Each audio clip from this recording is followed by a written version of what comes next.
Hey, what's going on, everybody?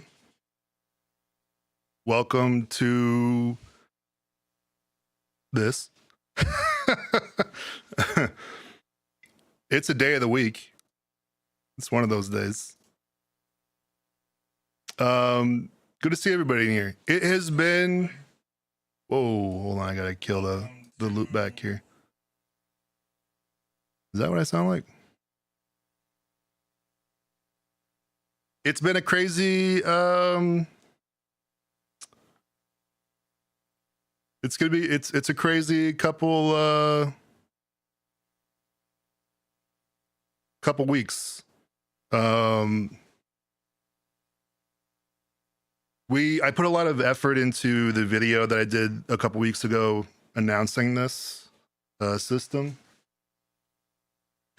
For those of you who don't know, I've been working on a essentially like it's a tabletop RPG, like Dungeons and Dragons, but for producers. I mean, like that's kind of the problem with when you have kind of like a new idea is that sometimes the elevator pitch can be a little bit interesting. Because when you're trying to explain to somebody in an elevator, you know, what it is you're talking about, you have to have 2 points of cultural reference. And then you match them. And then you know, the person thinks, okay, well, somewhere on that line is the thing that they're talking about. The closest thing that I can bring it to is D&D, but for producers. But for those of you who have been playing it, the system right now is an open beta on Patreon and for YouTube members.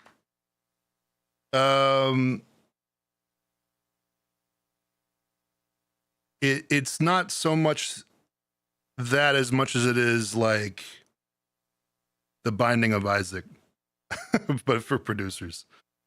Yeah,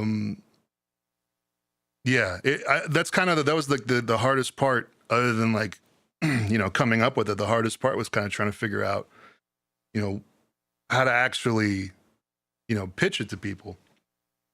You know, closest thing to it is Oblique Strategies by people just credit it to Brian Eno, but he worked with somebody else, and I guess that's I'm making that point where I can't think of the other guy's name. But yeah, I mean, there's not a lot in the field that attempts to gamify making music, and I think the main problem with that, or the reason why there hasn't been a lot of development on that end, is because, you know, music is an infinite play space. So, you know, what's the point? I think when people create, you know, game design for something, usually it's to make something more interesting, that it's lacking something. And when you have something like music, you know, music is incredible. It, you know, it stares off into the far reaches of any sort of direction that you can point to. So, you know, my sort of like eureka moment, because this isn't the first time I've tried to do something like this. I've been trying for a while. But my sort of moment where I was like, oh, okay, I can actually make something that would work. It was making something that doesn't add anything. I think that's the main focal point of the system, is to reduce choices, not provide more. And I think once I did that, it really opened up the potential. It was like, oh, okay, well, you know, I think the main problem that producers have is that they could do anything at any given point, but the decision space is so, you know, intimidating that you don't end up seeing infinity. You end up seeing just like noise. You just see like this field of you know, chaos that you can't discern anything from anything else. And so at that point, the infinity becomes nothing. It's like, I could do anything at this point, but I might as well not have any choices at all, because there's no defining, you know, decision tree for any of this. So, you know, that's kind of what I've been focusing on, which is, how do I create that for other people? And the answer is, make things a little bit more difficult.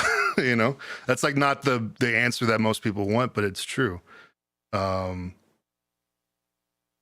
fact is that people do need guidelines, and they need constraints, and they need guardrails. Whether or not you create them for yourself or they're being given to you, you need something to sort of brush up against. You need something to fight back against in order to find your voice. Because if you don't know what you're doing, and then someone drops you in the middle of nowhere and says, okay, go ahead, you're just going to sit there. And you're going to go, well, I don't know if I want to go north or south, or so, that's sort of the basis of Super Beat Maker, which is the system. I got a lot of feedback on the video. It got way more attention than I anticipated. The views on the video were kind of like in the ballpark of other videos, but it was the intensity of response and the amount of people that ended up following up and reaching out, people coming out of the woodwork. I think, One O Tricks Point Never just did a class for songwriters and stuff, and he shouted out the video, he shouted out the system, which was really cool. So it gave me permission. I was really nervous to show this, because it's new and it's a little weird, and I think people who I were trying to explain it to before the video, they just didn't really get it, and now that I've there seem to be some people that want it. It gave me permission to really put my all into it and work on it. So I did get sick the last couple weeks. So during that time, I instead of just like laying in bed and waiting to get better, I poured all my time into continuing to work on the system. And so there's been a lot of progress. A lot of progress. So I'm excited to show you what we got today. Well, and I haven't really been looking at the chat. Is anybody?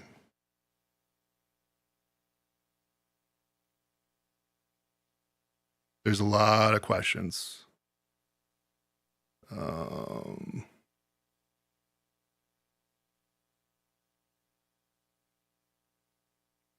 Robert Fripp? And I don't think Robert Fripp helped with oblique strategies. I would have remembered that.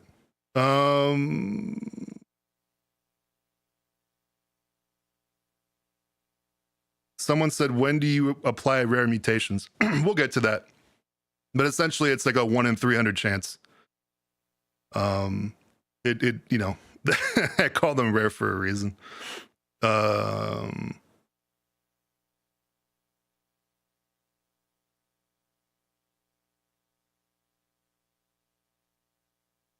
When do rare mutations apply? When does the boss alter a new run or the last? It runs so bosses. So I added some new components. I think we're getting a little ahead. I'll mention that though. So when I showed the system on the video, it was pretty much in working state, but I've since learned a lot from. There's a difference between testing a system for yourself and testing it with a small group of people, and then having a bunch of people look in on it and theory craft and do all types of stuff. And, some of that was helpful. So, something that someone said was, there's a lot of dice rolling. And it's true. You can't really get away from that. That's kind of the point. That's like the mechanism of the system. And so, but I wanted to like go back and think about, okay, well, why is everything happening? What is each step actually contributing? And I ended up taking one of the major systems and converting it into cards. So instead of power-ups being a roll every turn, power-ups are now cards. I just put like, they're not actual like playing cards. I mean, they are, but I put a piece of paper in front of them, and then there's like a certain power-up. And so now, instead of rolling every room for a power-up, which is kind of like wasteful and sort of monotonous, now whenever you run into a curse, which is bad, you automatically gain one, a power-up, which is good. So it's like, a punishment being tied to a good thing. And so the more you have to go through, essentially, the more you have at your disposal to mitigate future bad stuff. And so that really simplified one of the systems. So now what I have is I have it set up where, there is a book, like there's like 80 pages, they're like A5 sized, and I could probably like, crunch it a little bit more to make it probably 60. But if you know how to play the system, all you need is this trifold pamphlet, like this reference sheet, and then these 5 cards. Not counting a couple other systems that are kind of like meta layers. But essentially, if you want to take the system with you, this is all you would need, is just this. So, I wanted to make it so that way the system was tall but not wide. And I wanted to make it so that way it was easy to keep track of and easy to implement, because you're making music at the same time. So if it's like overly complicated, then, all of a sudden you're worried about all this stuff and you're not worried about making music. Someone talked about a player sheet. Player sheet's kind of the last thing I need to design. It's something that it's on my list. For right now, logging is, just the way to go. But yeah, no, I'm designing like a printout that people can use to, further lower the amount of cognitive load. So the trifold is like basically a one and done reference. I think they're talking about something that can keep track of what happens in each room and logging, so that way you can reference it as it goes on.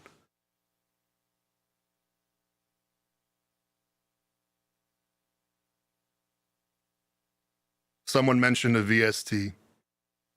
So I've gotten a lot of requests for turning this into a plugin and turning this into a digital version.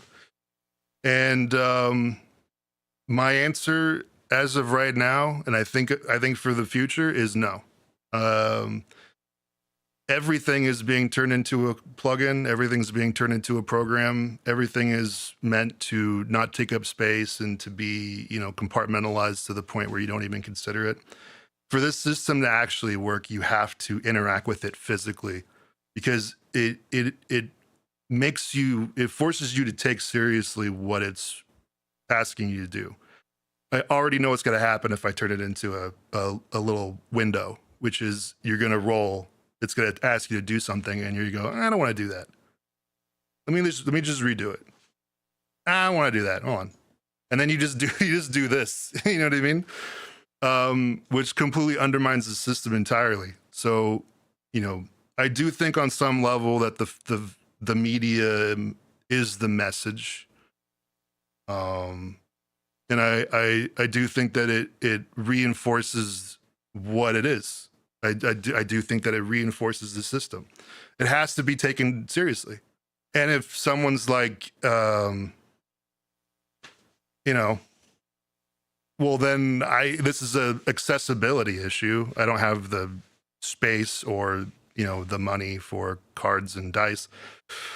I don't know. I don't know what to tell you. It's literally, if you wanted to go somewhere with this, it's literally this, and this. It's it's actually more accessible than than a plugin, because the things that are required to run it. We're not going to get into that conversation, but yeah, I've gotten so many suggestions and so many opportunities about turning it into a program, turning it into a game. I have no interest in doing that. I think that what something is just what something isn't is just as important as what something is. So if it's trying to be everything for everybody, it automatically becomes nothing to nobody. It has no identity. And so I have to make a decision. What do I want it to be? And this is what I want it to be. I want it to be something physical, something portable, that's easily used and brought in the studio, minimal amount of table space, because you're going to be, you're going to be here with your studio and your equipment. I've been thinking about, and we're pretty far away from this being completed. I think that we're probably another 6 months out. I'm giving myself 6 months.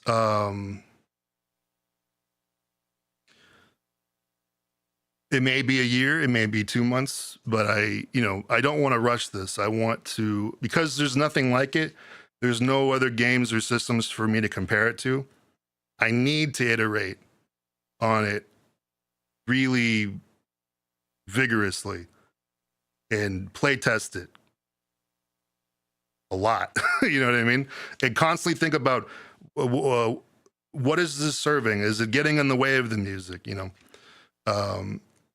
So that's sort of like where we're at, and those are the expectations. So let's get started with the run. I'll explain some of the changes that we've made in the past 2 weeks. The big ones are, now there are bosses. A big request was bosses, and I already had that designed, but I didn't want to reveal it. But now there are bosses.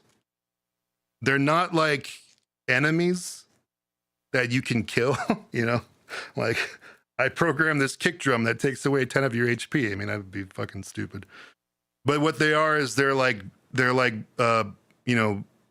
abstract, permanent, altered states to the system that have chances of activating in each room when you're making each track. And so it throws a wrench into like the regular play. And then another thing that I brought into it are trinkets. They're basically just like little items that you get. They're consumables. You can take them with you on a run, and they're one use only. And there's like 10 of them, and each of them do something different. They're kind of like power ups, but they're much more rare. And I think a lot of them are more specific use case. Let's say that. Another thing is a couple different new game modes. I noticed that, people don't necessarily want to deal with the entire system every time. So I created a daily run mode. It's basically five rooms, a simplified setup. So that way, if you want to play the system every day, that's a way to do it, as like a daily practice. And people have already been doing that, and it's been really cool to see. Another one is the second room or the second floor. If you want a really punishing experience, and for some reason this isn't punishing enough for you, there's that. And now I think a big one is the big one is there's now 3 endings. So, and they're all mechanically different. So depending on what you want to do with the song that you made after it's done, you can basically, you choose basically what ending you want. And one of them is to be able to just let it live inside the system. You're happy with how it is and with the limitations, and this is where it needs to be. Another ending is if you want to, only take a part of it and use it as like a starter or like a sample in like a future run. or even outside the system. That's one. If things didn't turn out the way you wanted, but there's some part of it that you like. And then the third ending is if you want to further edit it and mess around with it outside of the system, there's an ending for that. Obviously all these things could have been done anyway, but I think it's good to have narrative context and mechanical permission to do all that stuff. So that's there now. And then on top of that, it's just reworked curse and mutations tables. Most of the system and most of the development time for the rest of this is going to be, tweaking the heart of it, which is, the mutations and curses. Just getting the right number of them, making sure that each one of them is universally applicable, which is this is, I kind of, if I decided, if I could go back in time and say, maybe I'm not going to do this project, probably, I don't know, because this has been so difficult to do. Making sure every entry can be done for every single possibility, whether you're programming drums or you're, locking in like a chord progression. These all have to apply to nearly everything. And there's some edge cases, but that's been the most difficult part of all this. And it's going to continue to change as I get more play tests and logs back. If you're interested in being part of the beta, YouTube members and Patreon members have access to the system 1.6 as it is right now. And then the shared Discord, there's a section on the Discord where people are submitting their runs. They're playing the system, and then as they jot things down, they also, leave the log with the song. So that way other people can see the journey and like what they had to go through in order to get through it. And so I can see, and it helps me because I can see what the problem areas are. In the previous version, I already saw that there was this one particular mutation that was really messing everybody up. So I removed it because it didn't work that well. Or it did, but it was just such a vibe killer. I was like, this is not actually helping. So yeah, I mean, I know I just talked everybody's ear off, but that's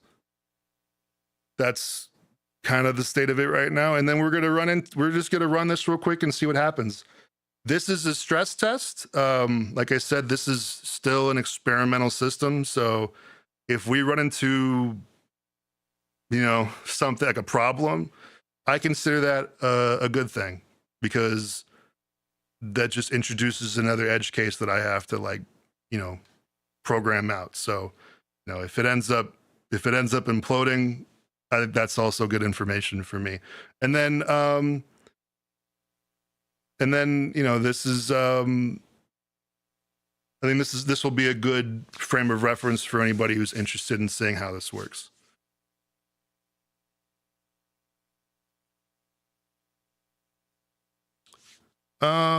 Will there be any legacy releases or like a classes module? I mean, there will be things to like shake up your games. I'm not entirely sure where all of this is going. Not entirely sure. So, like the newest version, I actually removed some stuff, like meta progression points and like classes and stuff, just because they were undercooked. I might reintroduce them when I feel like they're actually adding to stuff, but it's really important that I don't bloat, the game. I want to make sure that it's lean and that everything, has its purpose and its place. Classes would go hard. I agree, but I also don't want to make it so that way. I want people to be able to figure out through play who they are. So, if I introduce classes, there has to be a way for it to not get in the way of, giving that authorship to the person.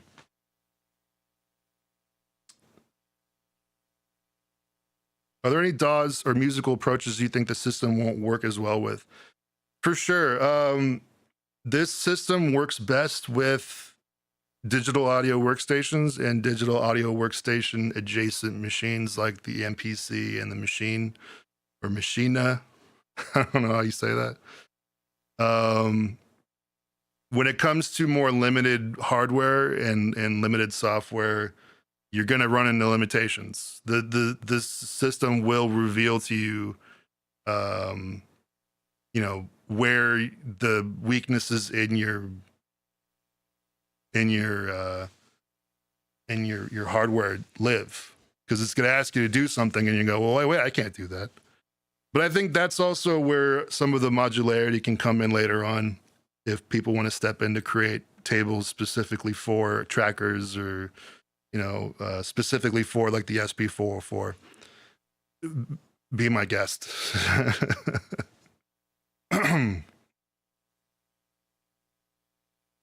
If I start a channel called John Makes Beats, will you sue me?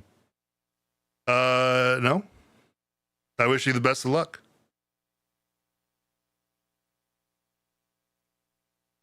If your channel grows to the point where it becomes a problem, then I don't know. I would consider that to be more of a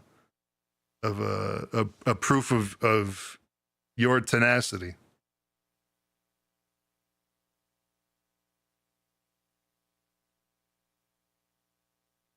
Okay. Yeah, an Octatrack specific like supplement would be really cool, because there's a lot of unique stuff on the Octatrack that I think would be really, really dope to specifically make tables for. Intentional trigs. Yeah, exactly. There would be a lot of cool stuff. Actually, that's the first time I thought about that. Wow. All right, so we're gonna get started. Basically, I'll have lots of problems on my cheap phone playing this. Depends on what you're using. One thing I will say is that it works better with MIDI. So if you're doing audio tracks, which I do a lot of the time, you can do it, but it's going to require you to do a lot more editing, a lot more going back, and there's going to be a lot more friction in getting things, destroying things in a way that maintain other stuff. If it's like a loop and you says delete delete half of your notes, and you only had 2 notes because it's the loop twice, and then you delete one of those, it's like half your loop's gone. So MIDI works best. MIDI, like piano roll information. So when it comes to other workflows, there's going to be more. There's going to be more on the user in terms of interpretation. But like, this is kind of a necessary evil, because, I'm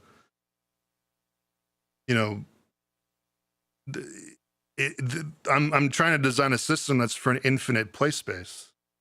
So, you know what I mean? You do have to create the looping makes, the assumption that everything is being looped helps, and the assumption that things can be edited via MIDI also helps. There's a sampler app that has MIDI, but I don't have any MIDI devices yet. You don't need, it doesn't need to be external MIDI. If you have an internal device and you're sending notes to that internal device to trigger, it's the same thing. I'm talking about notes versus, MIDI notes versus, just straight up audio loops. You see what I mean? But anyway, let's get started. So the way that you start this this game is you say, I'm about to get myself into some deep shit. Let's go over here. So this is the system, okay? So there's a big book that's like 80 pages right now, but once you know the system, everything can be broken down to this double-sided trifold.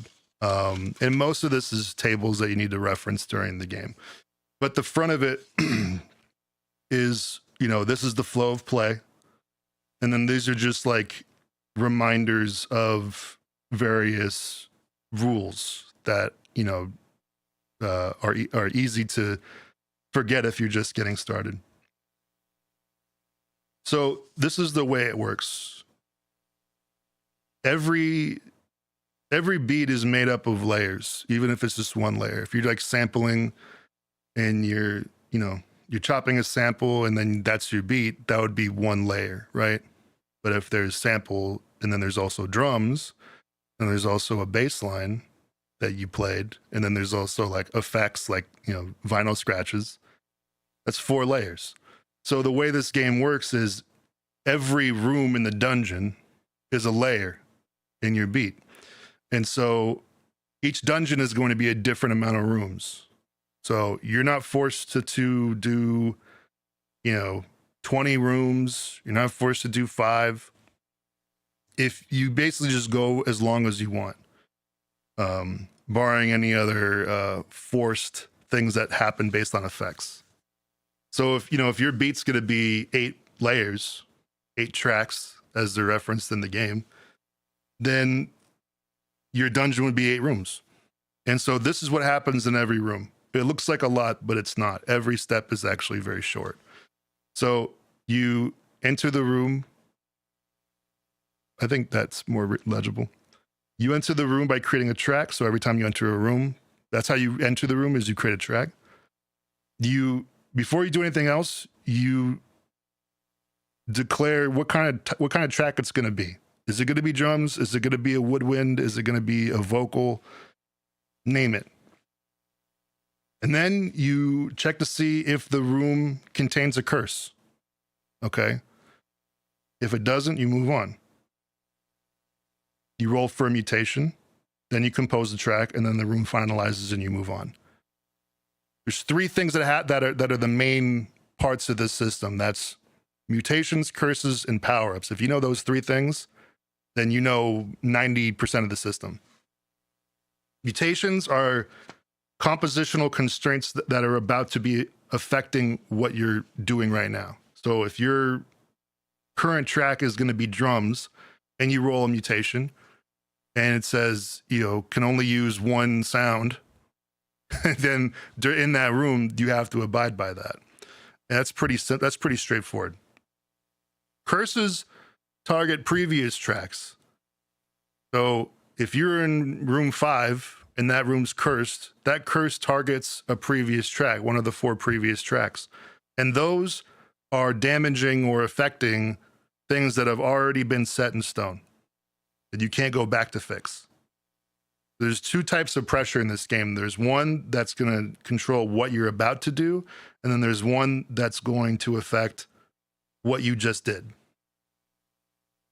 And they're very different kinds of pressure. And they both work together to cause you to think creatively outside of problems. Okay. Have you finished the rules then? No, this is in development still. This is in development still.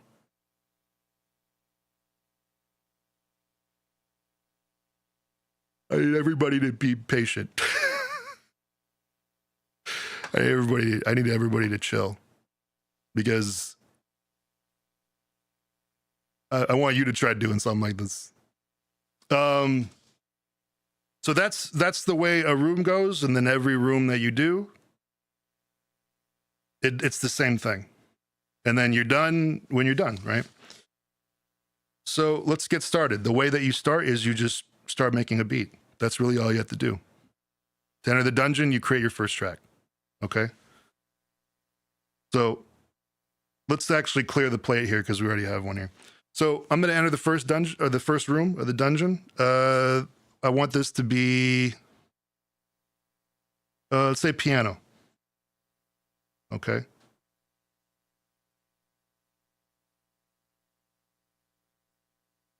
So I don't need to decide what kind of piano it's going to be. I just need to devote myself to the fact that it's going to be a piano. And then The first room, there's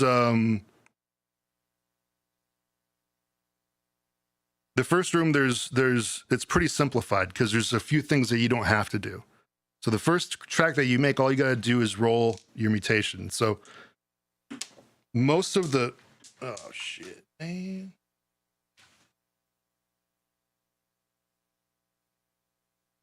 Oh my God. This is too real for TV. Hold on.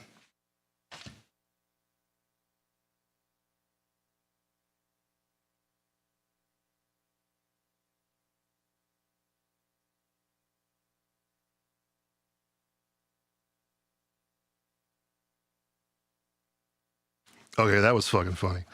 All right, so most of the rolls in this system is going to just be two dice. They're going to be percentile dice, okay? One of them is going to represent the ones, and one's going to represent the tens. So when you roll them together, you get a percentage, right? 1 out of 100. Let's do that. All right, a 57. So then you would consult this. 57 must be detuned slightly, 10 cents. All right. I actually don't mind that because pianos are naturally not always tuned well. So that's not a piano. I'm sorry, that took me out. All right, we're gonna go with studio grand or upright piano. Would you upright piano? I like the way that sounds. Okay. So basically, all I have to do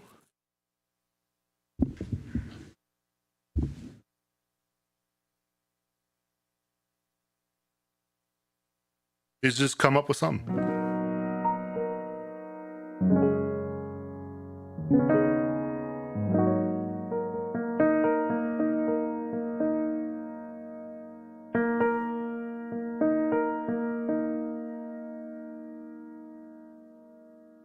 And I just tune that 10 cents.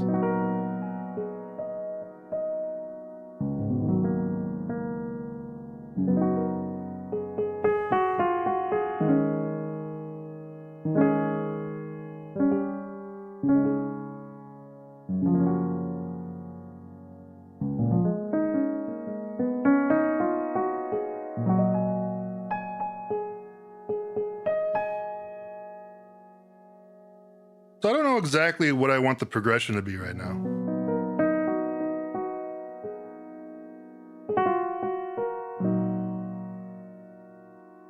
So what I want to do is I just want to start recording.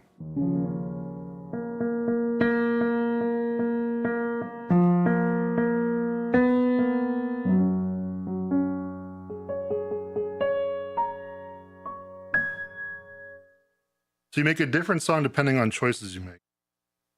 Well, that's always true. I think the system's pretty self-evident, so once we get going, I think you'll see exactly what the system does.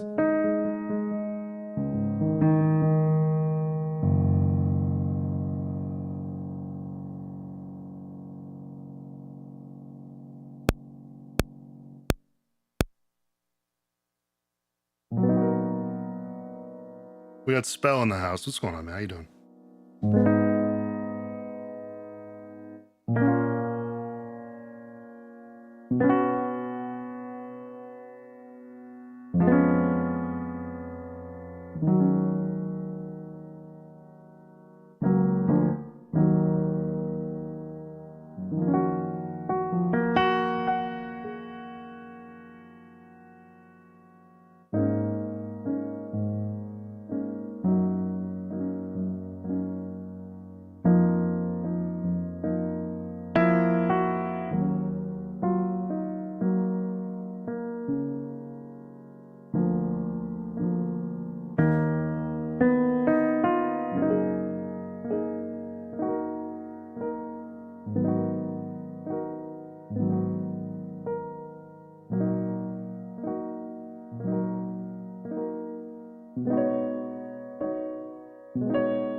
Okay. So the way that you want to program, you can kind of do it however you want in terms of capturing your sounds. See, right now I just recorded like 25 bars, not really considering, you know, where things are going to end up. And so I'm gonna take a risk here. Instead of dealing with the MIDI, I'm gonna convert this to audio.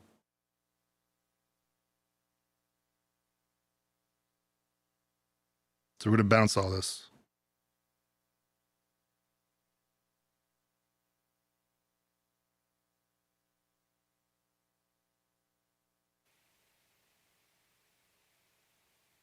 And so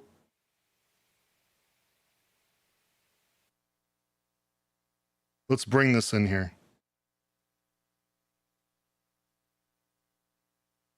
Now you notice that I'm actually 3 tracks in, right? So why am I not creating a room for each of these?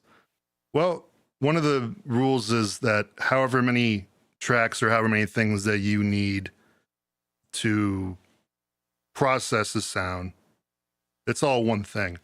So tracks are kind of defined in the system as, you know, a sound or a group of sounds that could be considered one element. So I will be deleting this stuff. Now I'm in here. And let's go out a little bit.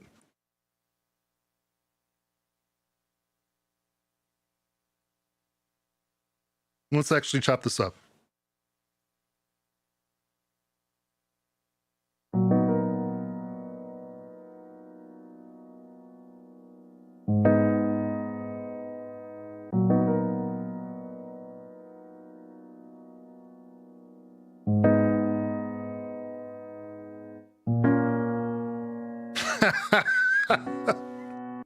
I just realized that I quantized my MIDI performance.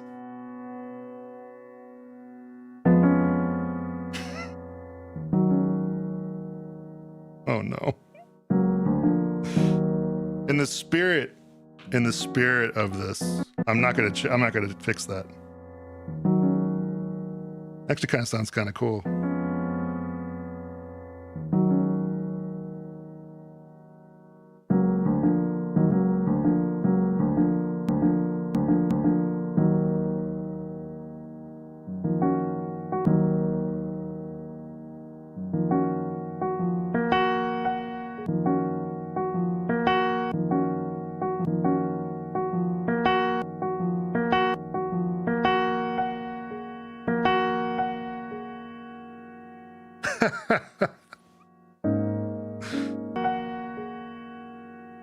I'm gonna lean into it.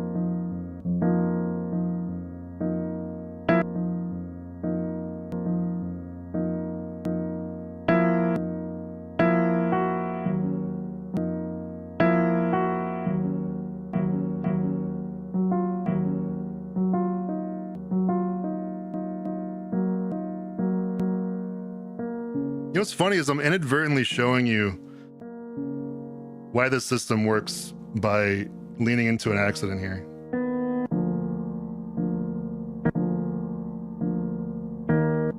Because this isn't what the system told me to do, but the fact that I'm not going back to correct the quantization of these chords, I'm taking something that was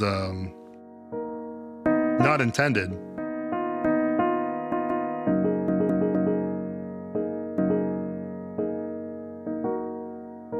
Then I'm making it part of my identity.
All right, so let's go back here and let's clean this up.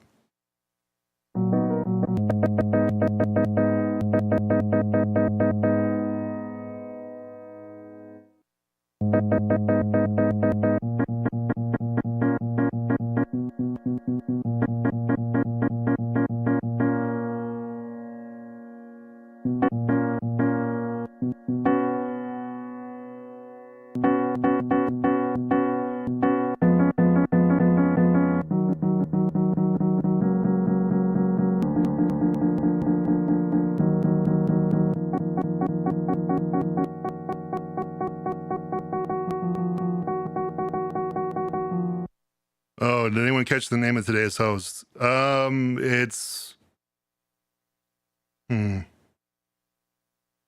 Brutus. Welcome to John Makes Beats, where John makes beats. I'm your host, Brutus.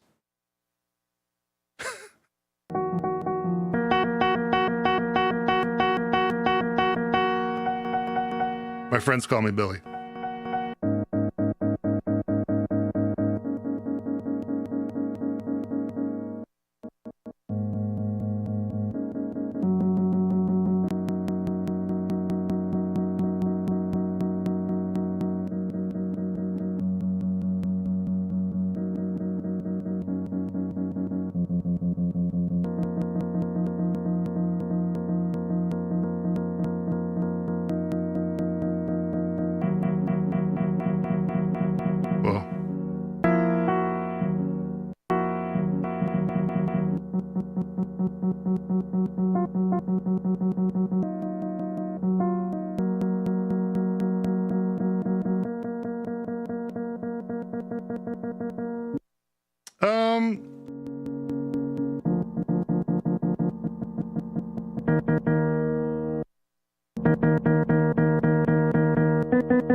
Kind of reminds of like some Tim Hecker or something, just like the way I'm doing this.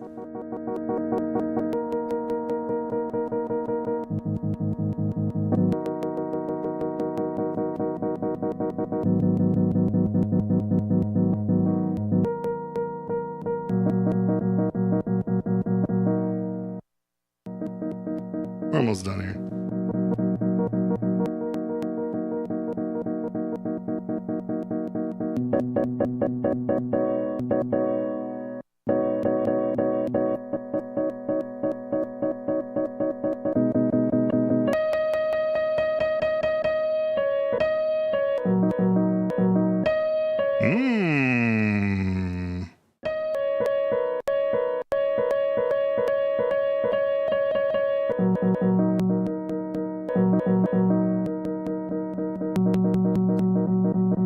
Shout out Tim Hecker. Yeah. Shout out Tim Hecker. Shout out Tim Heidecker.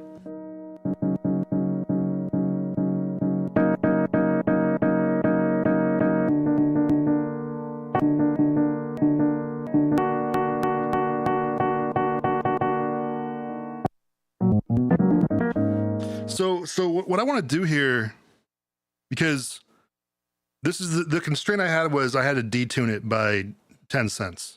And I did it sharp because I think that having the chords 10 cents sharper will have a lot less, I might be just lying here, but maybe less issues with the bass. That's 10 cents off. So let's convert this to a new drum track using slices. Again, we're still in room 1 because we're still dealing with the piano, right? So we'll delete this. And since I know this is going to be my track that I'm having for this, we're going to name this room 1. Okay.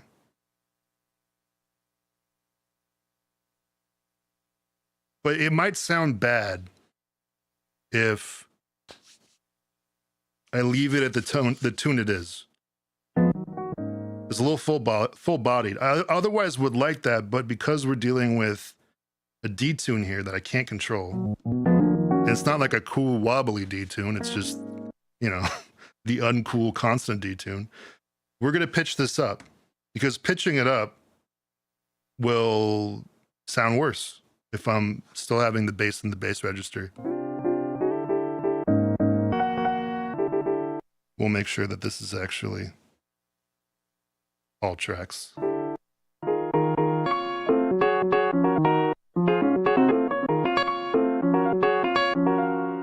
Couldn't you just choose to detune the bass and other things as well, 10 cents?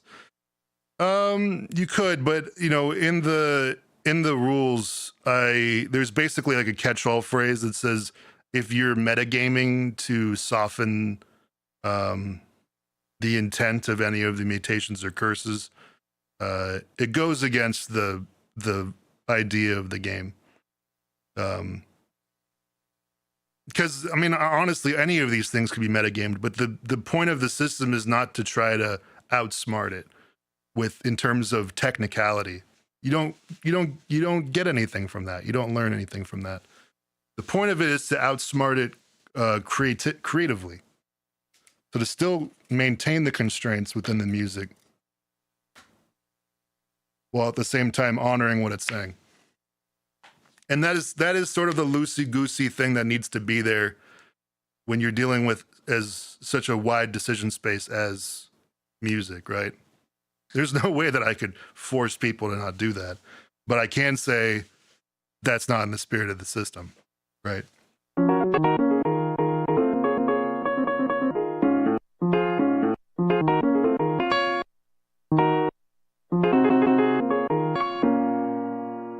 Yeah, I think tuning it up by 7 is kind of the way to go. And for anybody anybody I can download the rules. Anybody who's asking for the system is currently still being developed, so it's I have it exclusively on my Patreon and YouTube members for those who are interested to be part of its development. I will at some point be making it commercial, but I think we're a ways off from that.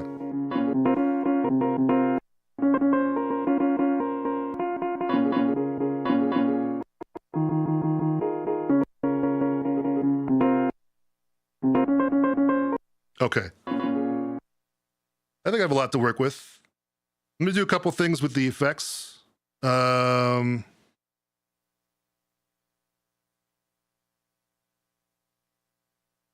First, I want to put a compressor on it. Okay. Let's bring this up here so you can see. Put a compressor. Actually, what am I doing? I want that. Give me that channel strip, baby. The compressor and a noise gate and an EQ.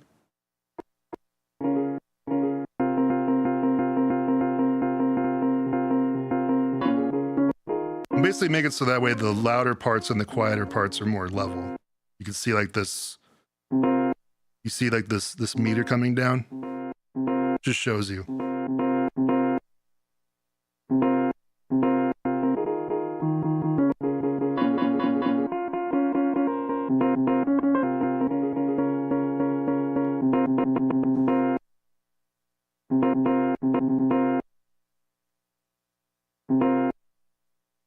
What's it got to do with D&D? Stick around, David. You'll find out.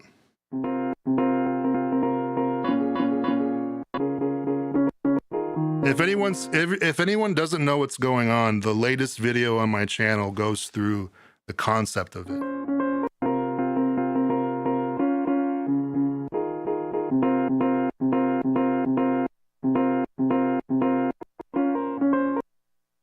Okay, so now what I want to do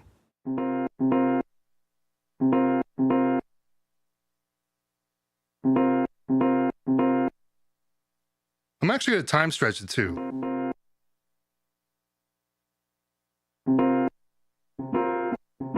Not that much.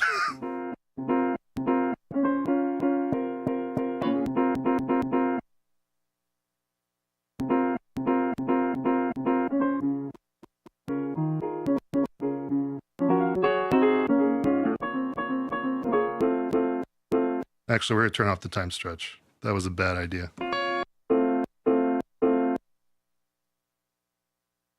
We are going to turn on tail length on this.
I like that a lot. That progression's pretty cool.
It's pretty badass little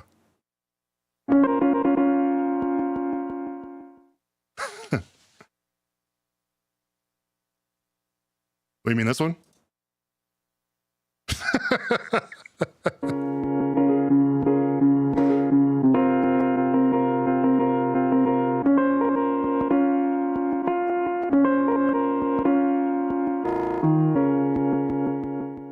All right, so what's the tempo of that?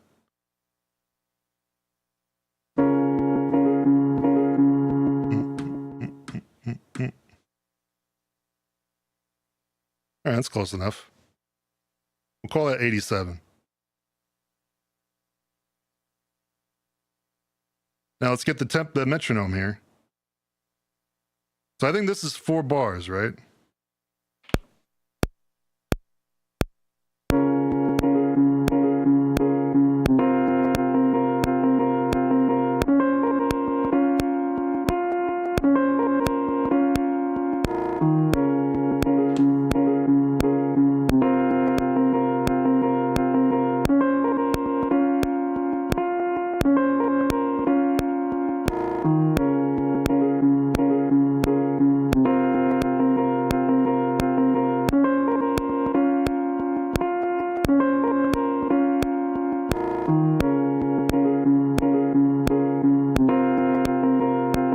All right, I'm happy with that. Let's move on. So there's a couple things that you can do once you move on. You can do a couple things, but the way this works is once you move on from the dungeon, once you move on from the room, you can't do much. It's called finalize. So every room you make a track, and then when you move on from that room, you finalize that room. So you can't add any new musical information. You can't add or alter any effects. It says right here, you can adjust volume, adjust panning, rearrange notes, and delete notes. You can do those things afterward. But if I wanted to think, if I'm thinking about, okay, if I want any more musical information here, I need to do it now. Or if I want to add a new effect, I need to do it now. Or alter any of these parameters, I need to do it now. But I think right now, maybe that one. There's like a pop there.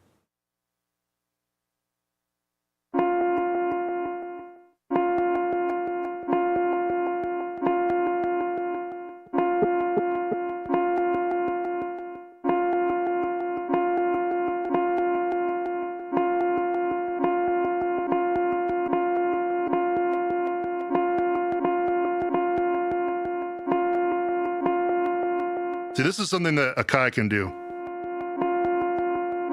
If they're wondering if there's something that they can work on.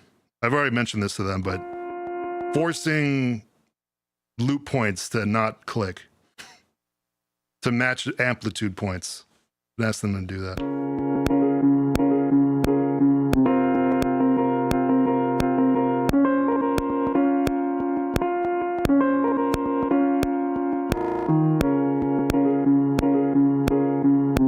All right, so I like that progression. So we're gonna move on.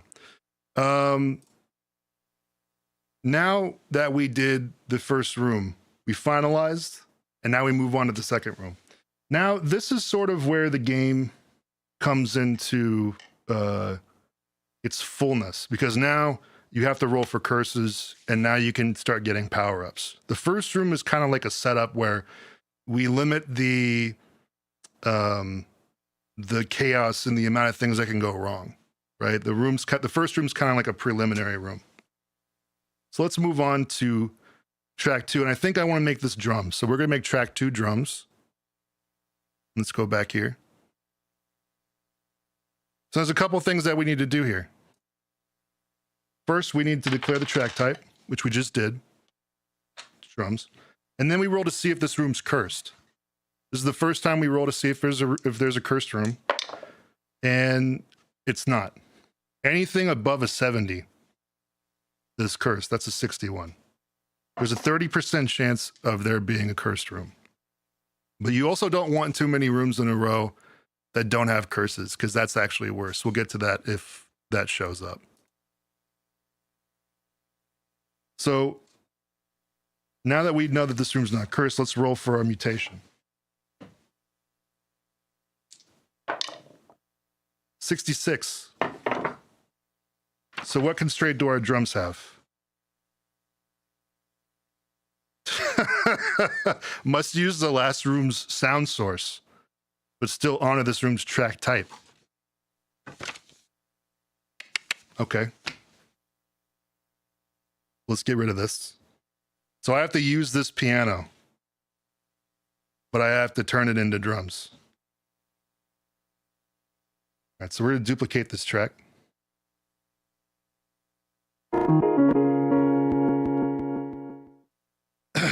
Okay, let me think about how I'm going to do this.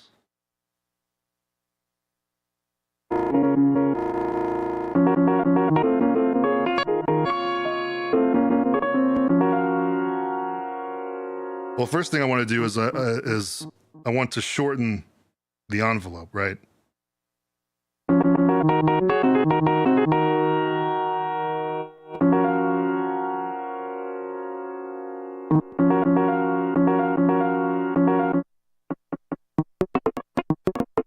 Okay, there's that.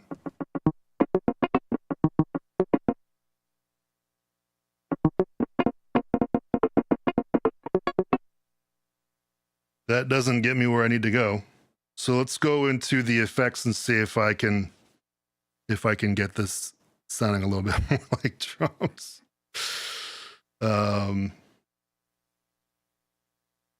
You made this system, John. You gotta do it.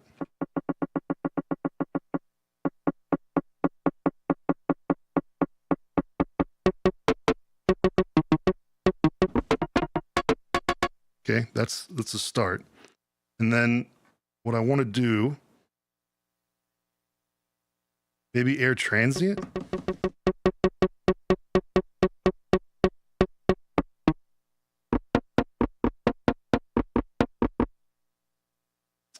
And then,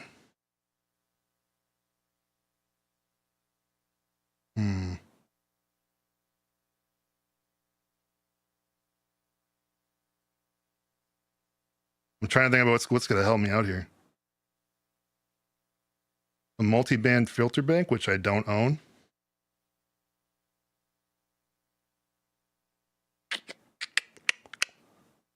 Well, instead of air transient, I feel like the plugin transient shaper might be better.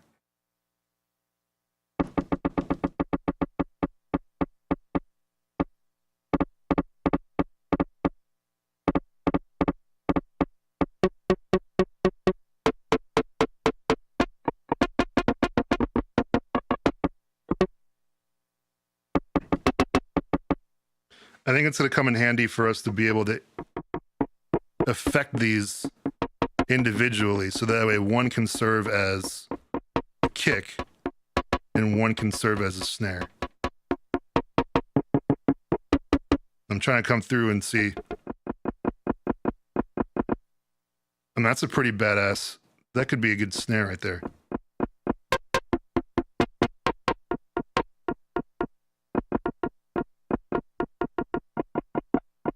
That one too.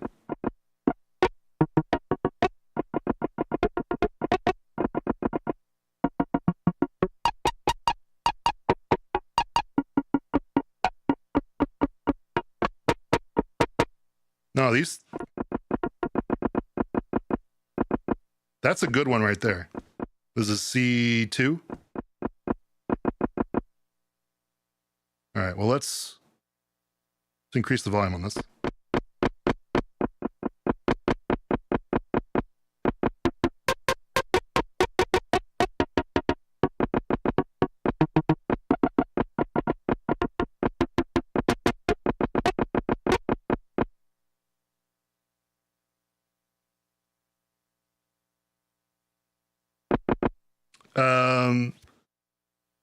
Where can I get or buy a copy of this game? You think? Well, first of all, thank you for the super chat. I appreciate that. Somebody else did one before. I was just too into it. Just want to tell you, Bowser's one of my all-time favorite records. Well, thank you very much. I appreciate that. This game is not for sale right now. It's currently in beta. The development is happening on my Patreon and my YouTube members right now. But I intend on developing it to make it commercial and to be able to be sold. But you know, it's still in an experimental phase right now, as you're saying, because it's telling me to turn this piano into drums. So I think that is one I want. So I think you can go one deeper here. Now let's try to... I want to see if I can bring out some of the low frequencies on this. Does the MPC have a modulation? Does it have... I know like there's effects that kind of like can bring out like the subharmonics of something. I don't know if that is here. Maybe I can use the harmonizer and just take out all the ones except for... and just bring it down. No, this isn't doing shit.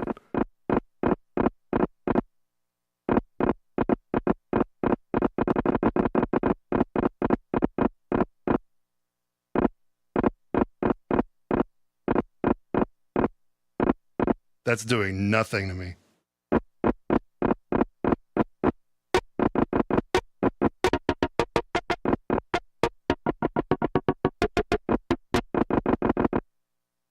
I like that as a snare, though.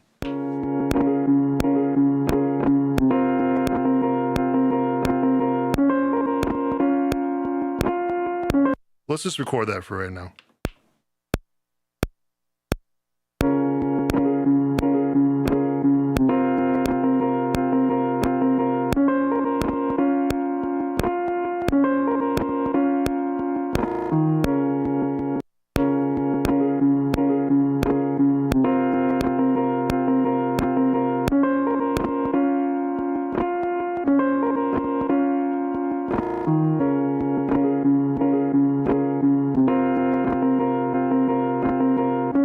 Let's increase the sound of this.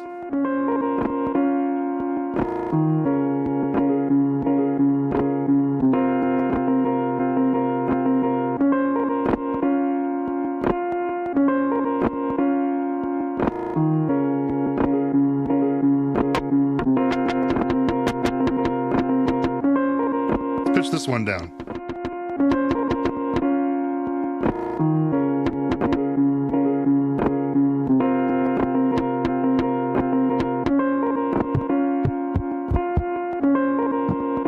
Hold on, I only want to pitch this one pad down.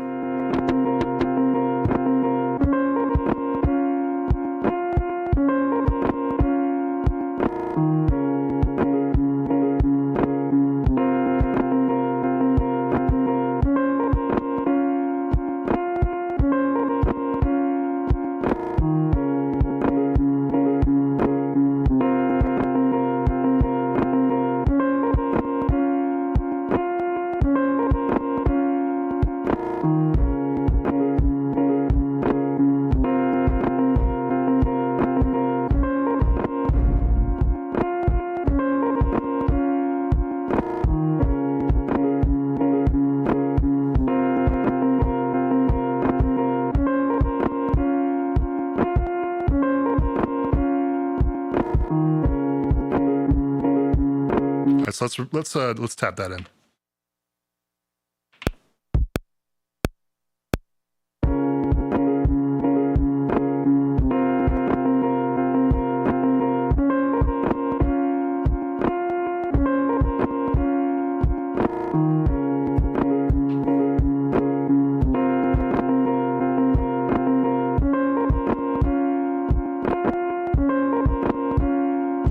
Now we have a kick and a snare. Let's start messing around with some of the other sounds. See if we can get like a hi-hat, and it's actually coming together. That's the thing about this system is in this one pamphlet is there's more combinations of runs on this pamphlet than I was gonna say grains of sand in the world. It's so stupid. There's like billions and billions of like different combinations of things that could happen. There's the decision space in here is like nearly endless. No one's ever going to get the same situation twice, which is kind of the point. You always want to make sure that you can play the system for life and always get surprised, right? Because as soon as it stops surprising you, then it loses its purpose. I think what'll help with that sound would be to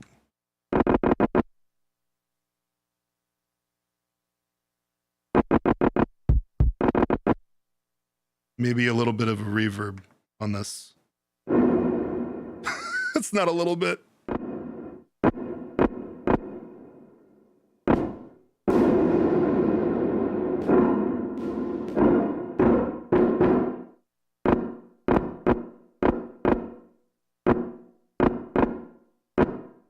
And we're going to take out some of the low end here.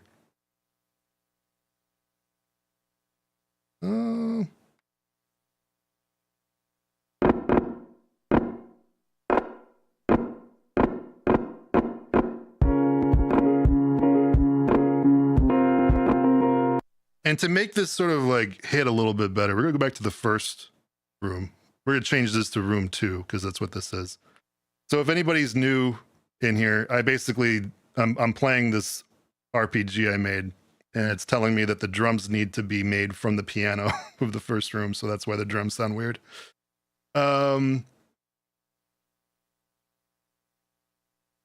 These are still drums, so we gotta call them drums. And we'll give it a different color. There we go. Now I mean, if you're colorblind, you're still fucked, but whatever.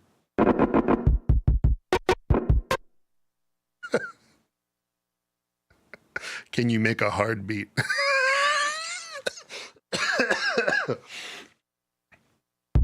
I don't know if you meant that as a joke or something like that, but I love that. Thank you so much. That made my day. We're gonna take these and we're gonna select all, and we're just gonna nudge these piano chords to the right a little bit.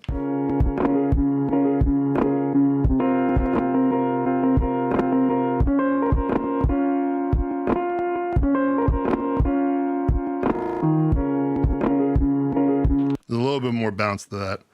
I kind of want a little more. That needs to have more, doesn't it?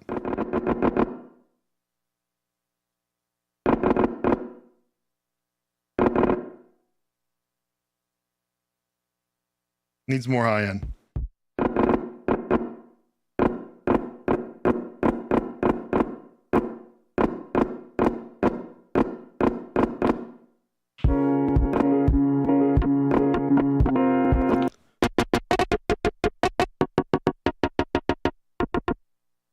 Do I have it in me for a hi-hat?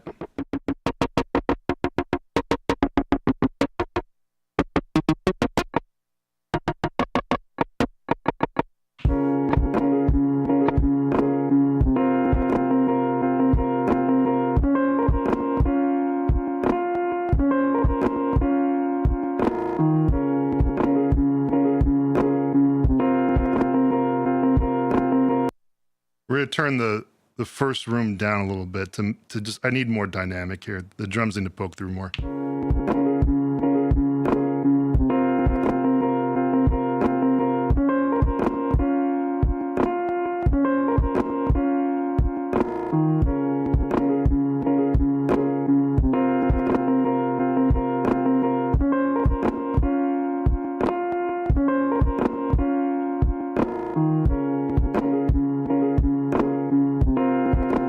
Okay, and then if I want to add percussion later, that's the thing, is you can create more than one channel of the same track type. If I want to add more drums later, I can, but I think that serves the purpose of it. Okay, so let's go ahead and finalize this, and let's move on to room 3. We'll do that.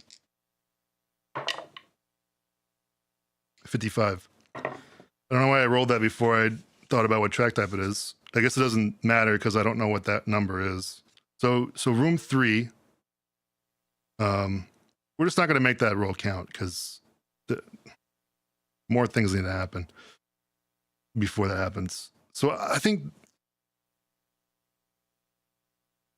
what do I want to do with this room?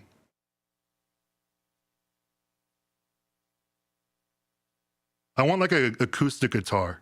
So this room's going to be an acoustic guitar, okay? And so first we have to see if the room's cursed. Let's roll. 7. It's not. All right, no curse. All right, let's see. 37. What is the mutation here? Every note must repeat at least once before another may be played. Okay. So let's go and choose a guitar. I think there's yep, acoustic guitars right here.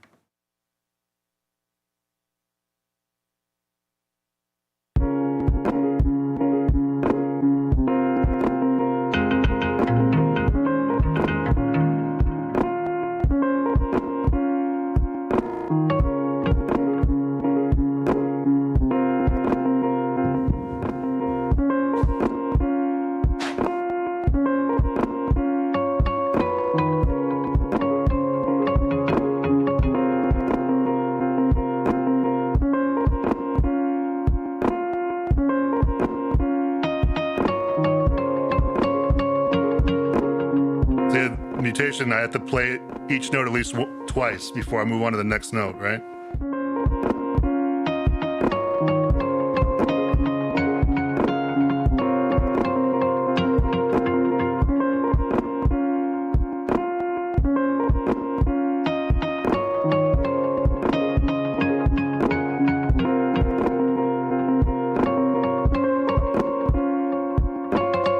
I can't do that.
So in here, we're gonna, since the bar, it's a 4-bar loop. We're gonna have to make it either 4 bars or 8 bars. I mean, we can lengthen the amount if we want, but for right now we're gonna keep it 4 bars to keep it simple.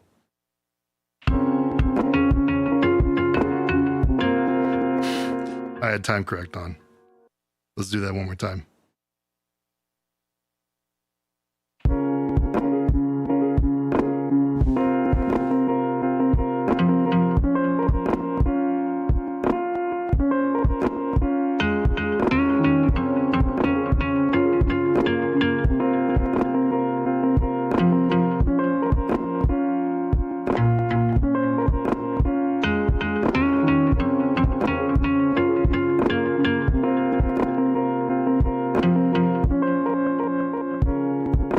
Try one more time.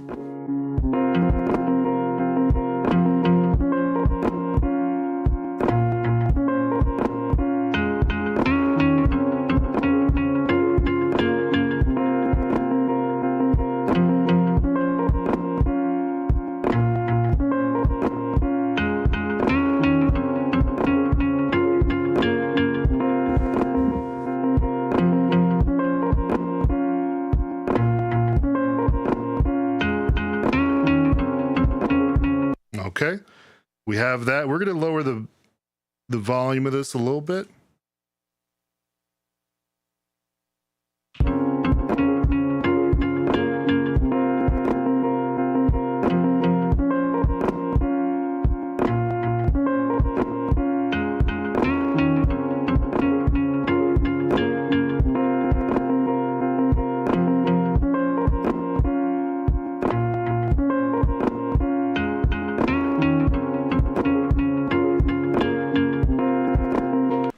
And I think we're going to keep it pretty simple. That's kind of just what we want to do.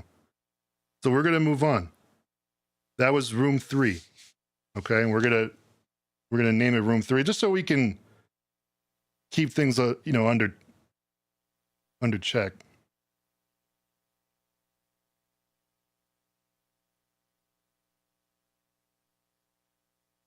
Tar.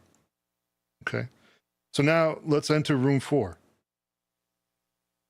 Now we haven't had a curse yet. That's been making the system look pretty simple. I think what I want to do now is I want to do a base. So that's going to be room 4.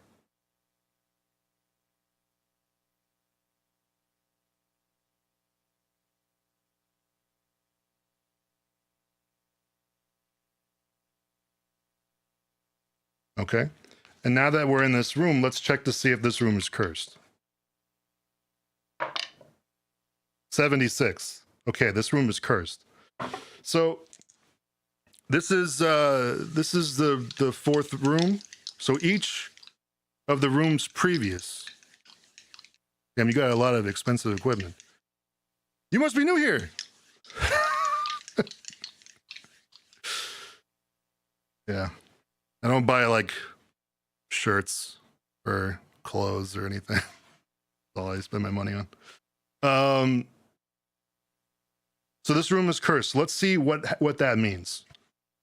So let's see what room. Let's see what room gets cursed.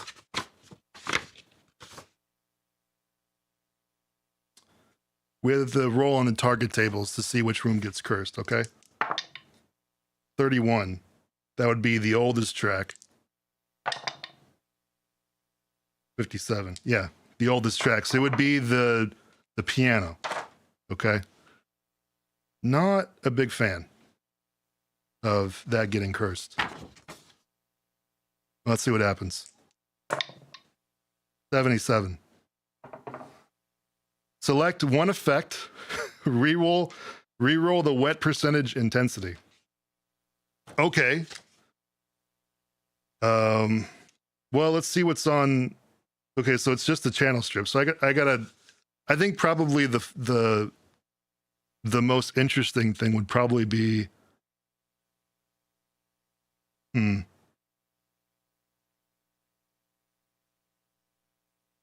going to choose the mid EQ gain. So I have to roll this percentage. So I'm going to assume, because it's not a wet and dry, I'm going to assume that 0 dB is 50%. Okay.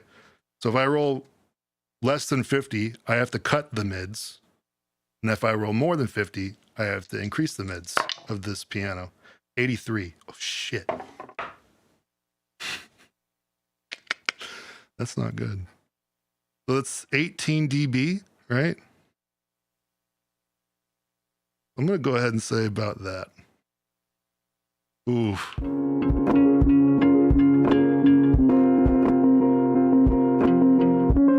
That sounds like shit.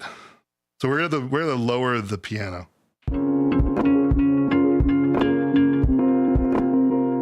To compensate.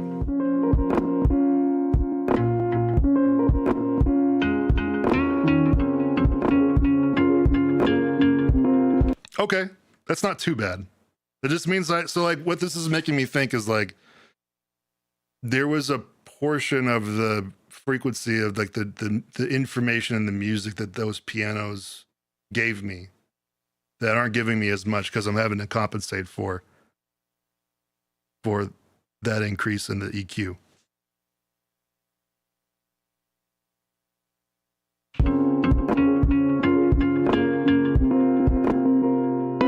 So that sucks that happened, but because I got cursed, I also get to draw a card. Okay, so the power-ups in this game are tied to your misfortune. The more it happens to you, the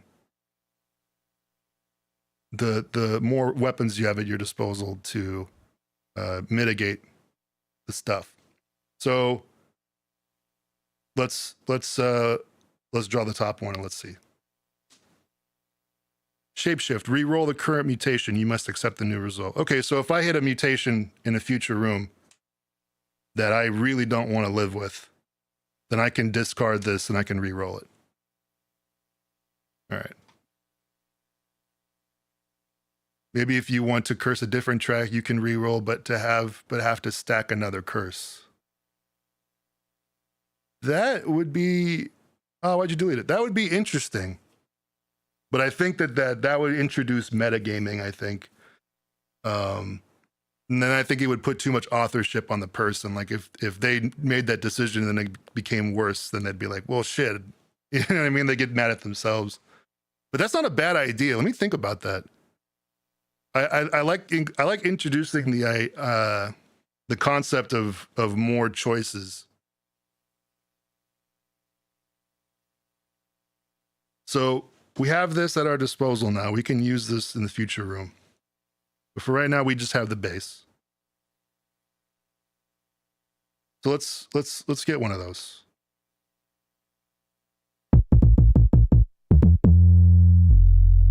Probably not that.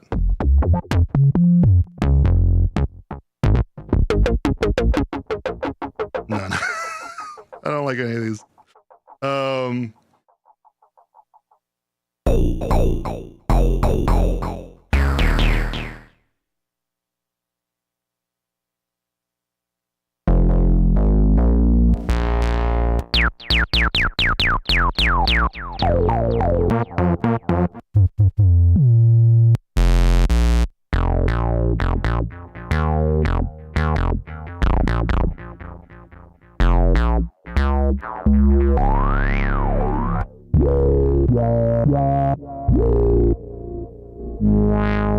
Wasn't this whole system to restrict choices? Ah, fuck, man. Ah, fuck, man. You're right, dude. It is in a pretty it is in a pretty experimental stage. I have a very open mind about, you know, things that need to change, things that don't. Because I've never seen a system like this before. And that's kind of, it's just kind of scary, you know, but also I'm like in the deep end. I'm trying to figure out, you know, what the hell I'm doing.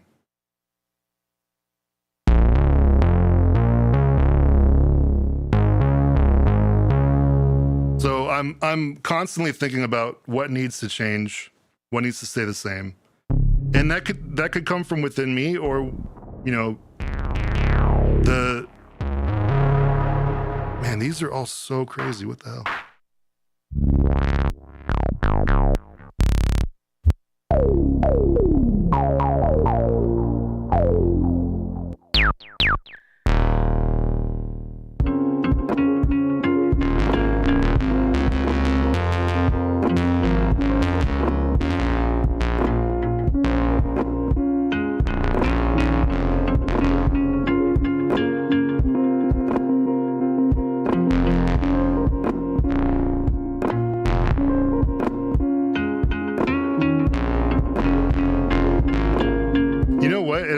This thought actually works here because everything else is kind of weird.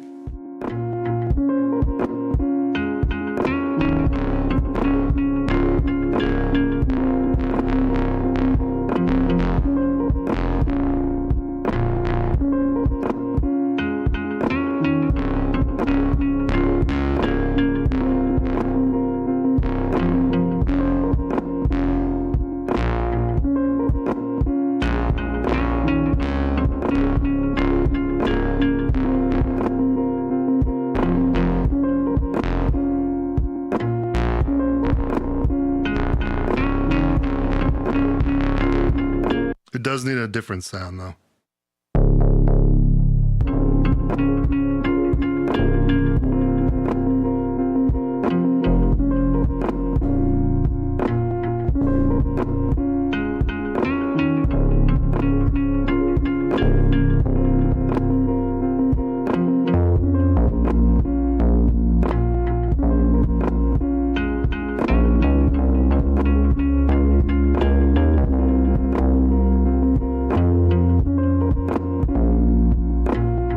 I wish that piano didn't have as much. And see, this is the thing, is I'm trying to figure out, like, what am I gonna do here? Because the That piano really takes a lot of space from the bass track. Lower it more. And that'll work.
Appreciate it, but let's pace ourselves.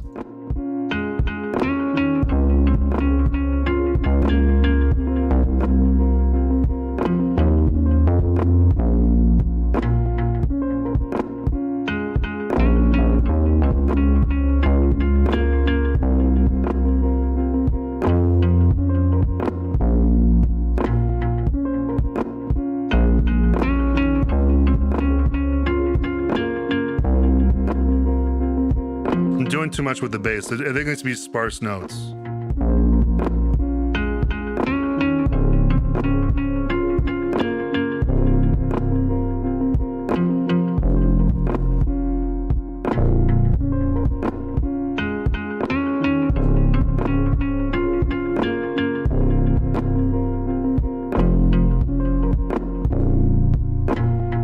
Just like that.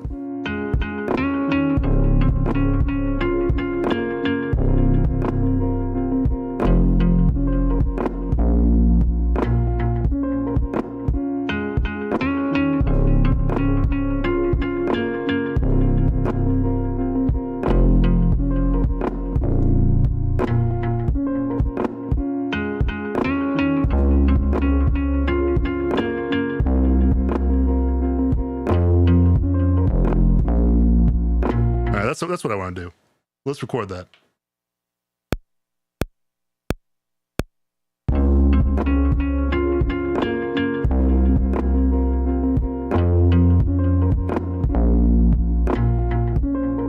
Different.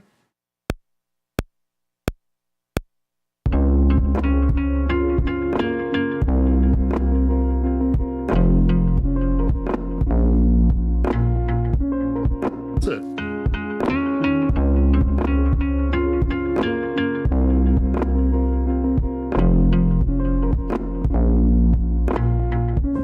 Although this note comes down,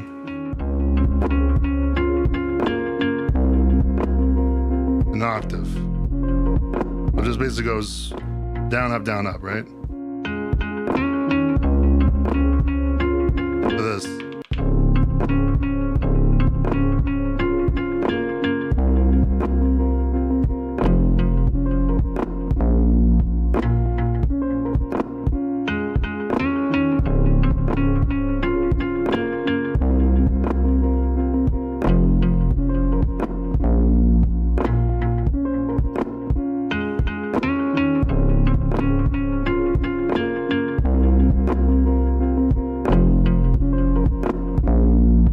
Okay. I'm good with that. Let's move on. Now we've been cursed once. We have one power up. Let's move on to room 5. Now, what do I want this to be? Maybe like a electric piano. Let's do that. We're gonna make this room 6.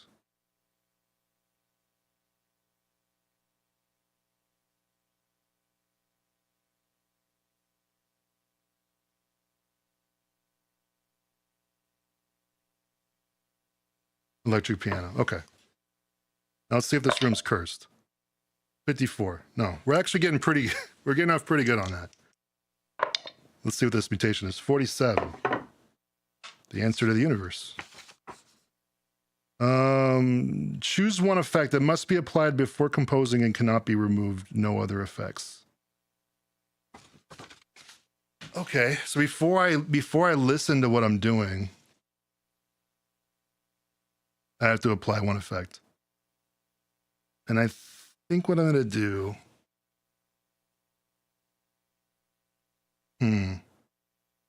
Because I have to roll for percentage too, so I don't want it to get too wild.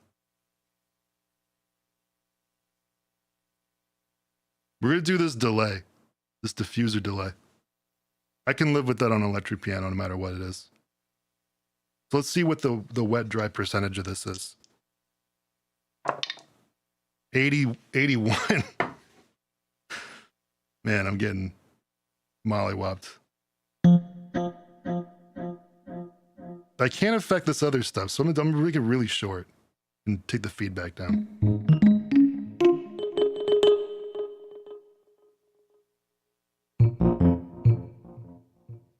All right.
That's not too bad.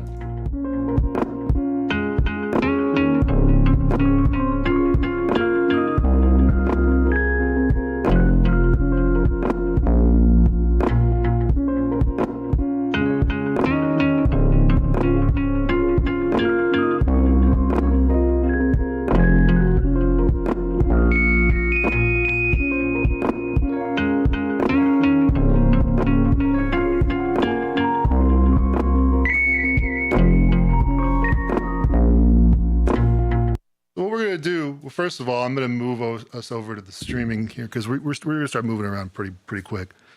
I can only have the diffuser delay on here. I cannot have any other effects. Okay, so whatever else I do, I have to fix it in the dynamics of how I'm playing. Okay, I can do that. And I want this to be this recording to be twice the length of what I just did. Or the 4 bars I've been messing with this whole time. So I'm going to double the length. So now we have an 8-bar loop. And I'm going to record on this.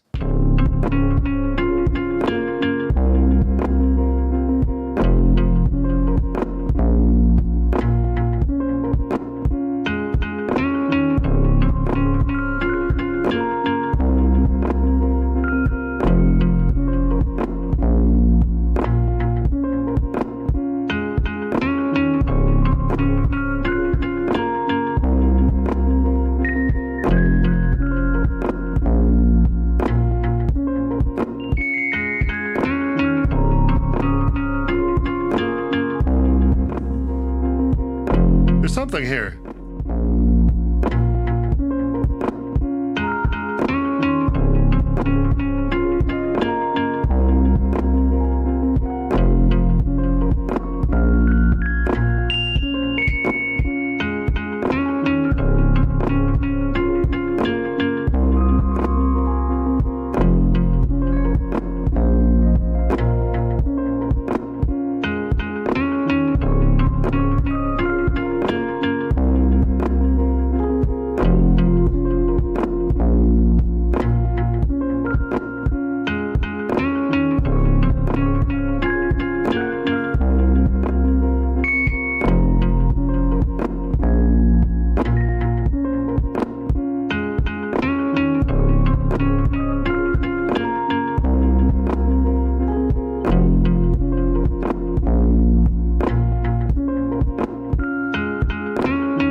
nice. And we're gonna that's an 8-bar loop right there.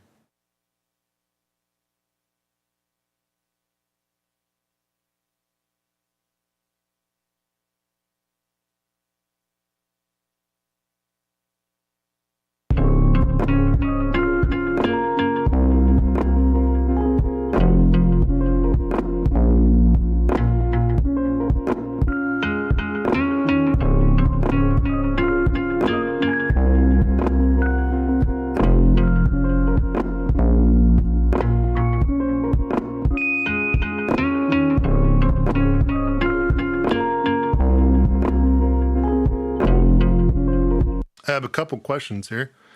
Has there been any consideration for a system that determines what the instrument on track is? It's right here. So there's certain game modes. I'll show you right here. There's certain game modes that require you to roll for track types. There's also certain mutations that require you to roll for track types. So whenever you need to, there's that table right there. And someone else asked if there's been, what do we need to make this an actual game between producers?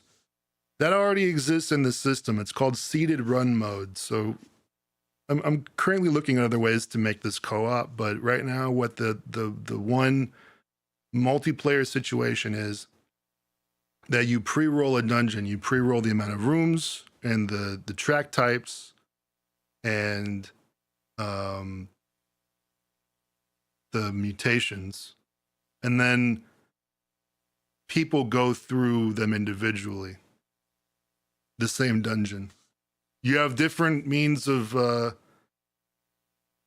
there's be differences in terms of the curses that you get and the power-ups that you draw, but basically it'll be the same structure, and then everyone can come together and share their results. But yeah, we're on room 6. That's the electric piano.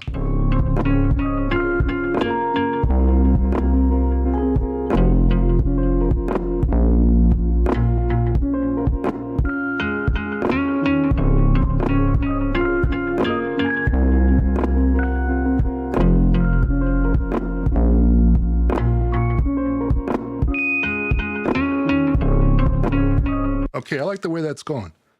So 1, 2, 3, 4.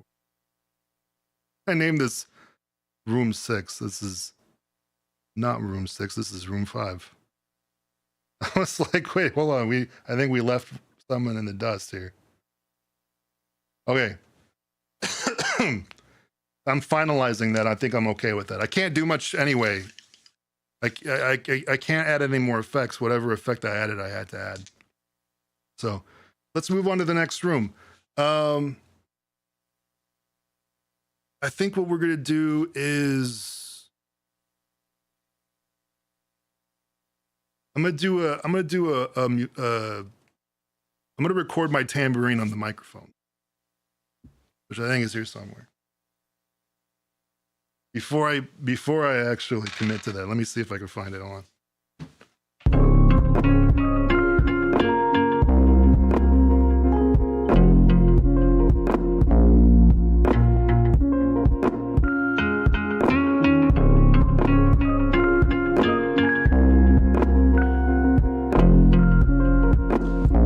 Okay, that's not my tambourine, but it's close enough.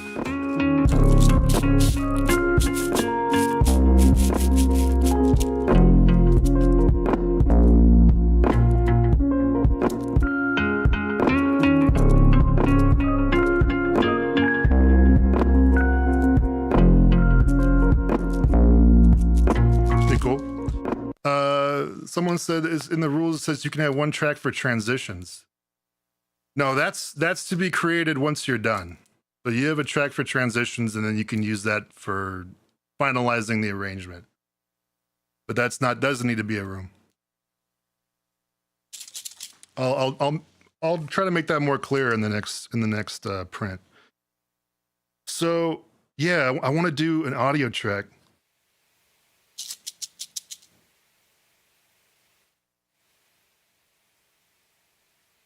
Ew. And then I want to make this the shaker here. So let's I'll change my routing on the audio as soon as I do this. Let's see if this is room 6.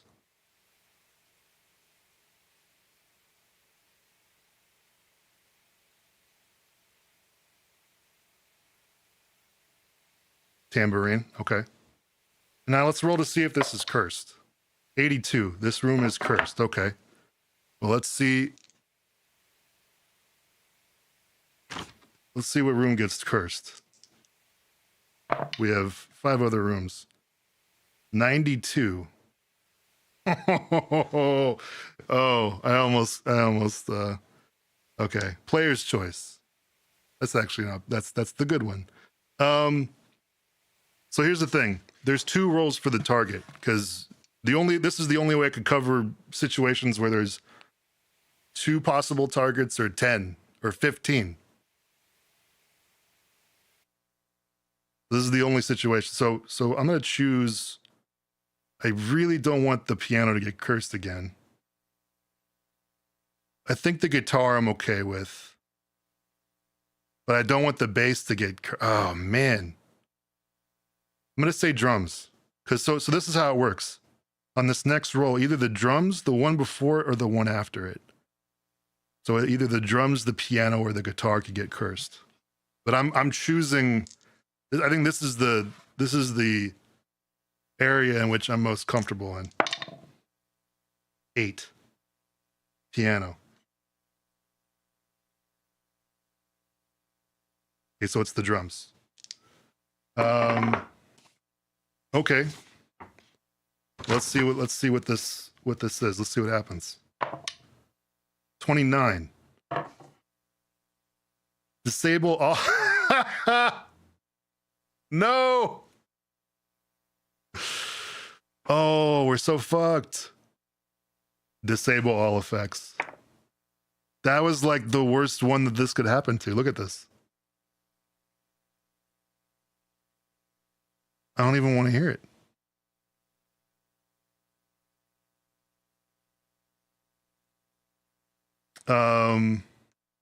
Ooh, this really is not good.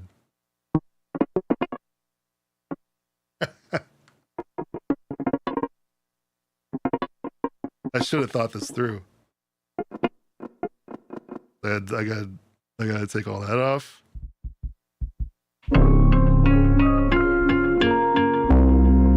Oh my god.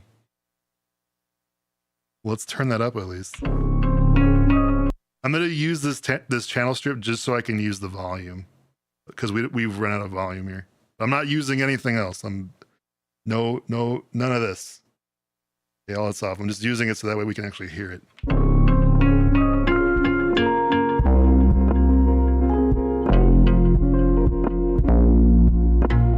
It's not the worst, honestly. That could be a lot worse. Okay.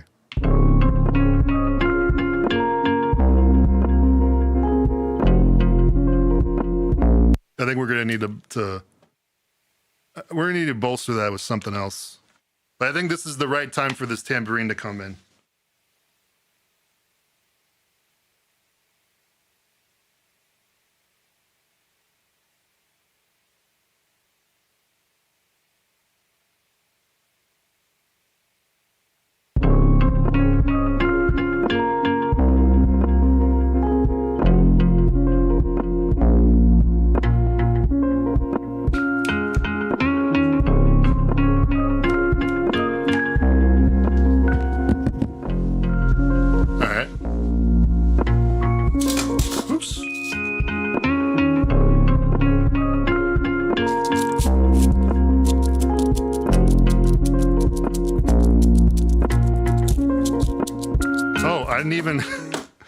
I still need to roll for a mutation for this tambourine. I was like, I could do anything right now? Nope. 95. Must mirror the rhythm of another track of your choice.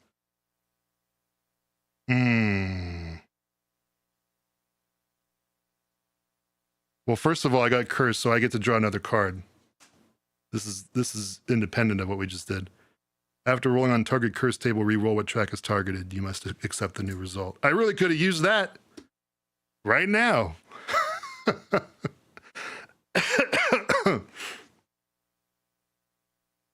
Okay. So now I'm thinking, like, do I want to re-roll this mutation? Because I could discard this power up, you know, and re-roll. But then I feel like there's way worse options here. So maybe this is my way of, I accept that, and then I make it so that way it matches the rhythm of the drums. And then that way, you know what? That actually opens up the opportunity for me to make the drums more present.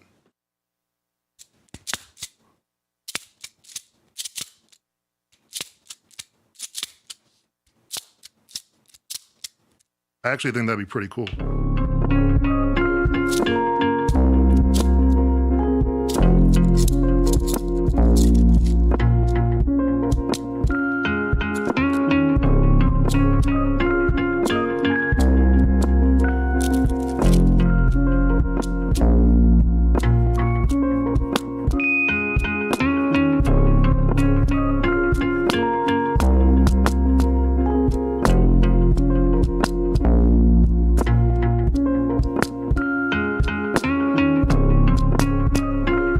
So my mutation is it has to match the rhythm of another track. So I'm gonna have it mirror the rhythm of the piano drums, and then we'll just go from there. Let's go ahead and do this.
We're gonna take from there, and then we're gonna put some effects on this to maybe bring out some cool stuff.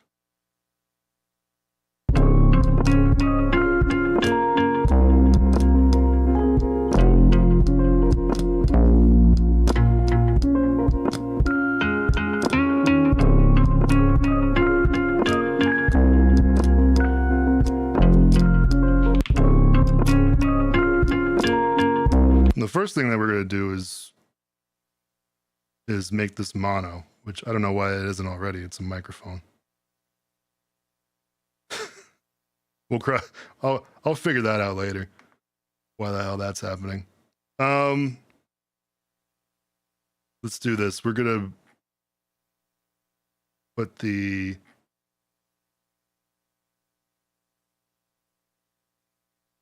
there's a Unity plugin here.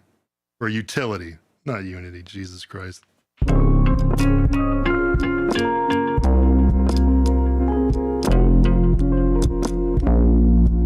then we're gonna put the channel strip on here.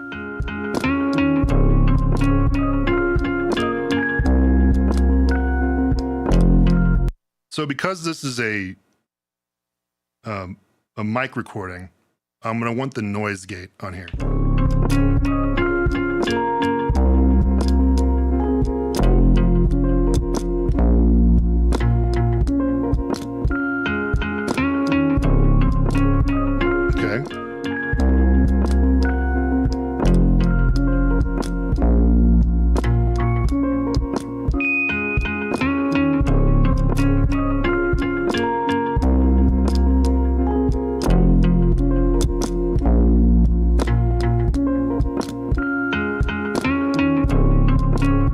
I actually think that sounds pretty cool.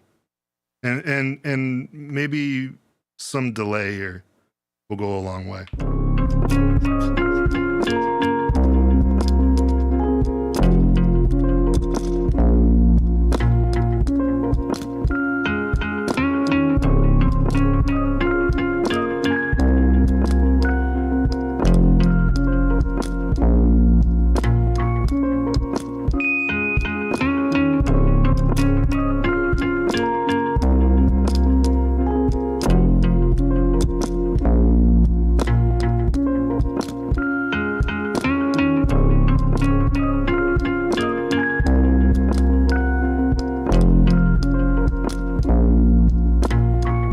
Okay.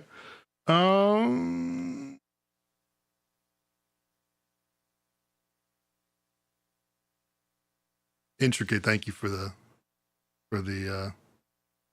whatever that thing is called. Appreciate it. Would I get access to this at the $3 Patreon level? Yeah, any tier is any tier in the ecosystem. I'm making it available to anybody who is like a part of it. Not the free members, but like anybody who's and that contains it while I'm developing it. It's gonna change a lot from week to week. Probably more some weeks more than others, but yeah, as it goes on.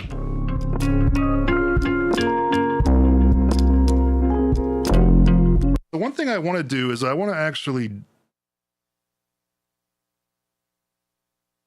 now this is something that can override what we're doing. In the this is just a page, right? And this is just 5 cards. But in the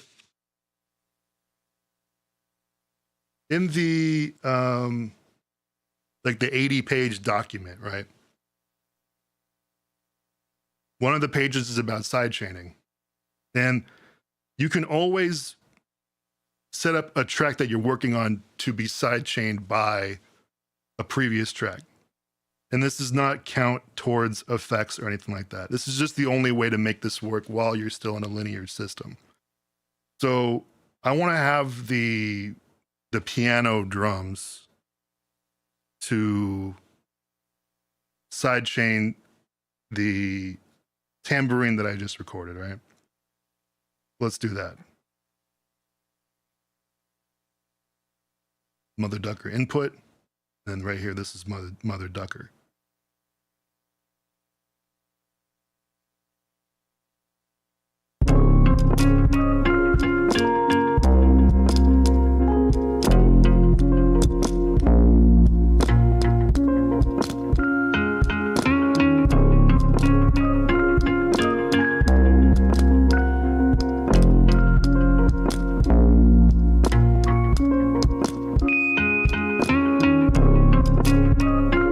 And then I'm going to see if the pitch would be more favorable up or down. Let's check this out.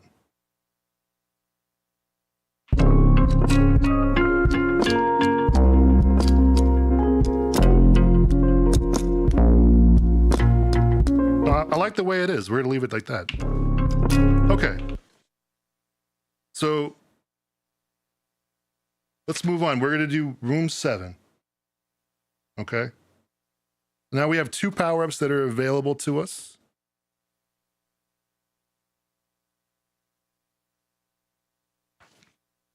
And let's see what's going on here. By the way, just some feedback here. Is anybody enjoying this right now? It's kind of it makes me self-conscious to be showing off something like this. I mean, like I've been working on this so much, and it's such a, I don't really know what to say. It's just like I kind of feel like I'm going crazy a little bit. Let's what's this room gonna be?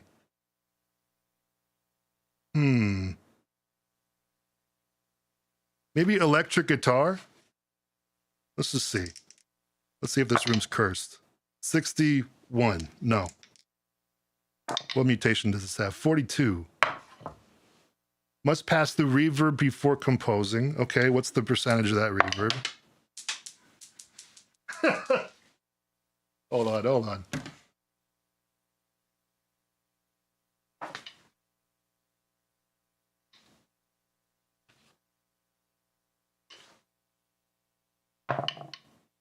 $77. After composing, roll D6 on a 4 or 6, alter the pitch by 1 octave. Okay. I like these mutations because they play on the expectation before you lock everything, before you finalize. So I got to think about that. It could be an octave lower, an octave higher, and I have to prepare for that.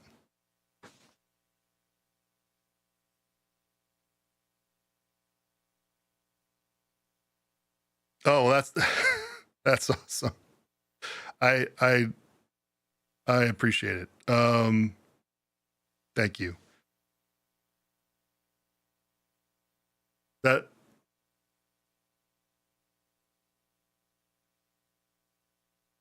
oh man. I don't want to get emotional. Well, thank you. Okay, so let's go here. We're gonna turn this into an electric guitar, okay? Let's just see what our options are here. That doesn't sound like an electric guitar to me.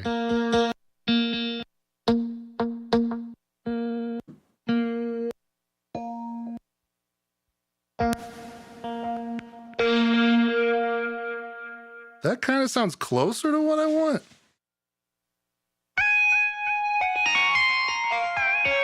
No, that sounds like shit, actually.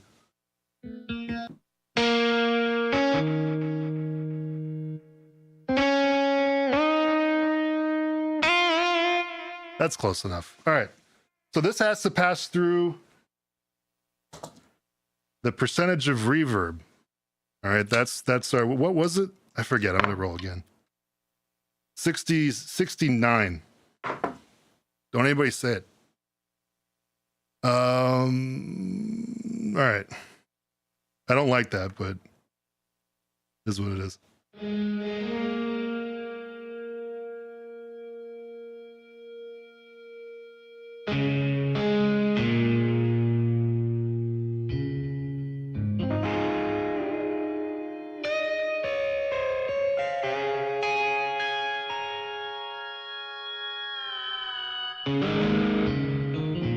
Pretty badass, actually.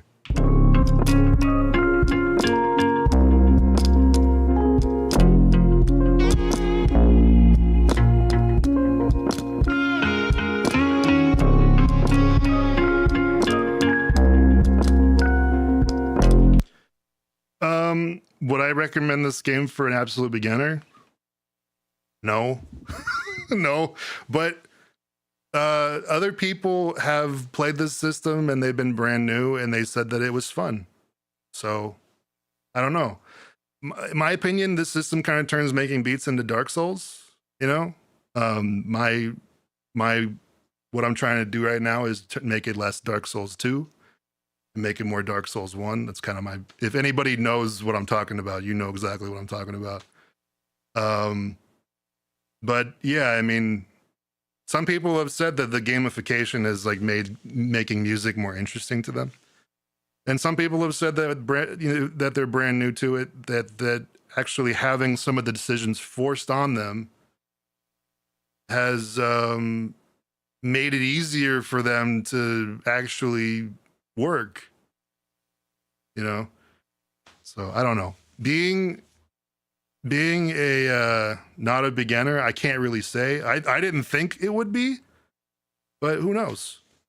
I'm not gonna recommend it. Is all I'll say. All I'll say is other people who are just getting started have played it and they've said that. But I'm not gonna say, yeah, man, if you're a beginner, go ahead and get this. It's gonna make you tight. But who knows?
Let's actually play something.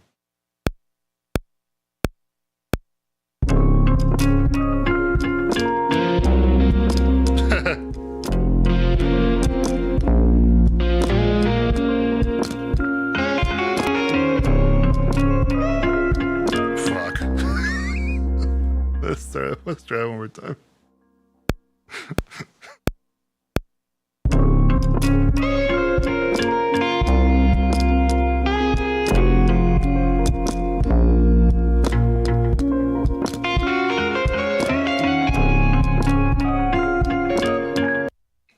Butterfingers, man.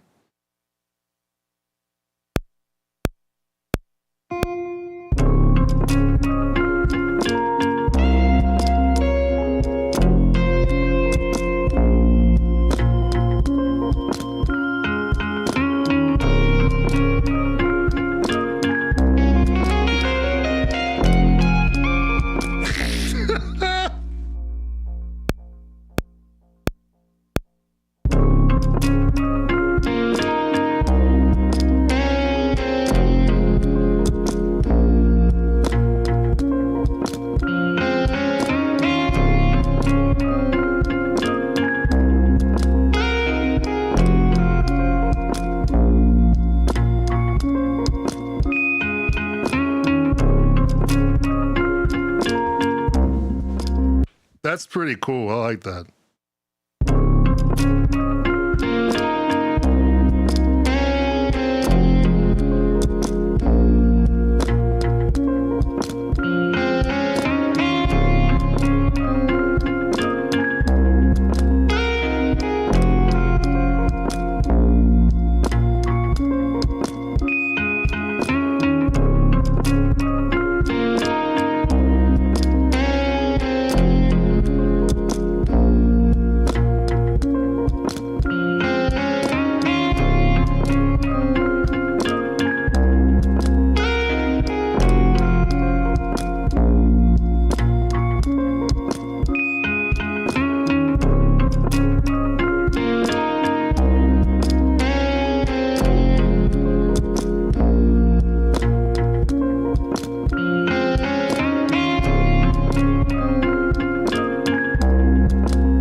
Okay, so I just want to be a little bit of like just reflective here because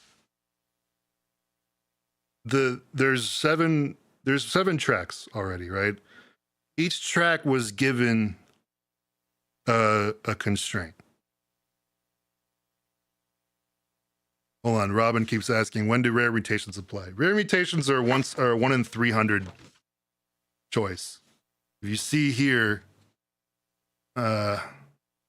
this isn't really perfect for but if you roll a 100, you then roll a d6 on a 5 or 6, you roll on the rare mutations. So they're intentionally rare. You were all seeing the process, like the people that have been here since for the last 3 hours. You're seeing the way that this, or 2 hours. I don't know why I said 3. You're seeing how the constraints and also like the punishments, right? The curses are forcing me to think about composition in a different way. That's the whole point of it. I'm creating this as the antithesis to all of the tools and all of the, just like the culture of continuously adding on things that are supposed to make music easier. Like the amount of times that I've heard about writers' rooms that it's just 10 people in a room and they're all putting splice loops together on top of each other. I think what happened, and I've been thinking about this a while, but I think what happened is we as people, as human beings, we like to solve problems. And music recording has been a problem to solve up until a certain point. For years, technology had moved on. It went from, recording on the 2-track to the 4-track to the 16-track to digital. You had samplers that were able to record pieces of information and play them back at certain points.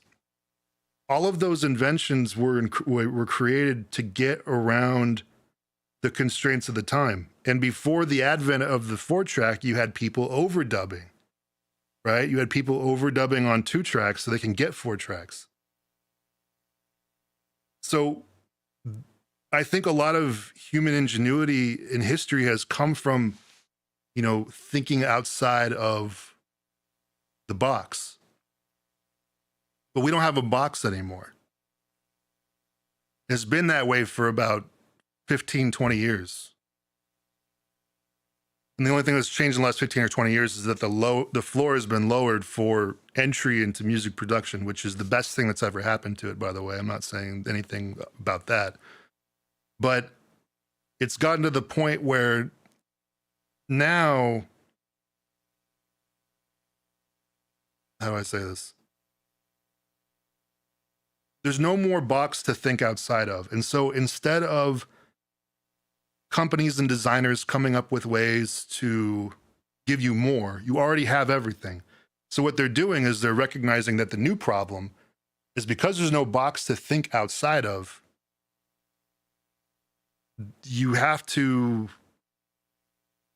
create ingenuity for the customer. Instead of saying, here's, a bigger box to run around in, now figure out how to get creative.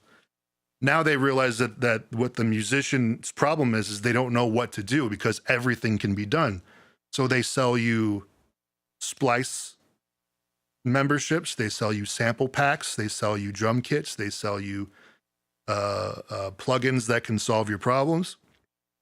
And there's nothing wrong with any of this. I use a lot of this stuff myself. But the problem is they're making money off of solving a problem that didn't exist until now. You know what I mean? And so you don't have to just be sold ingenuity. You can be ingenious. You can come up with new solutions. You can have those moments that people had back in the day. You just need to put constraints on yourself again.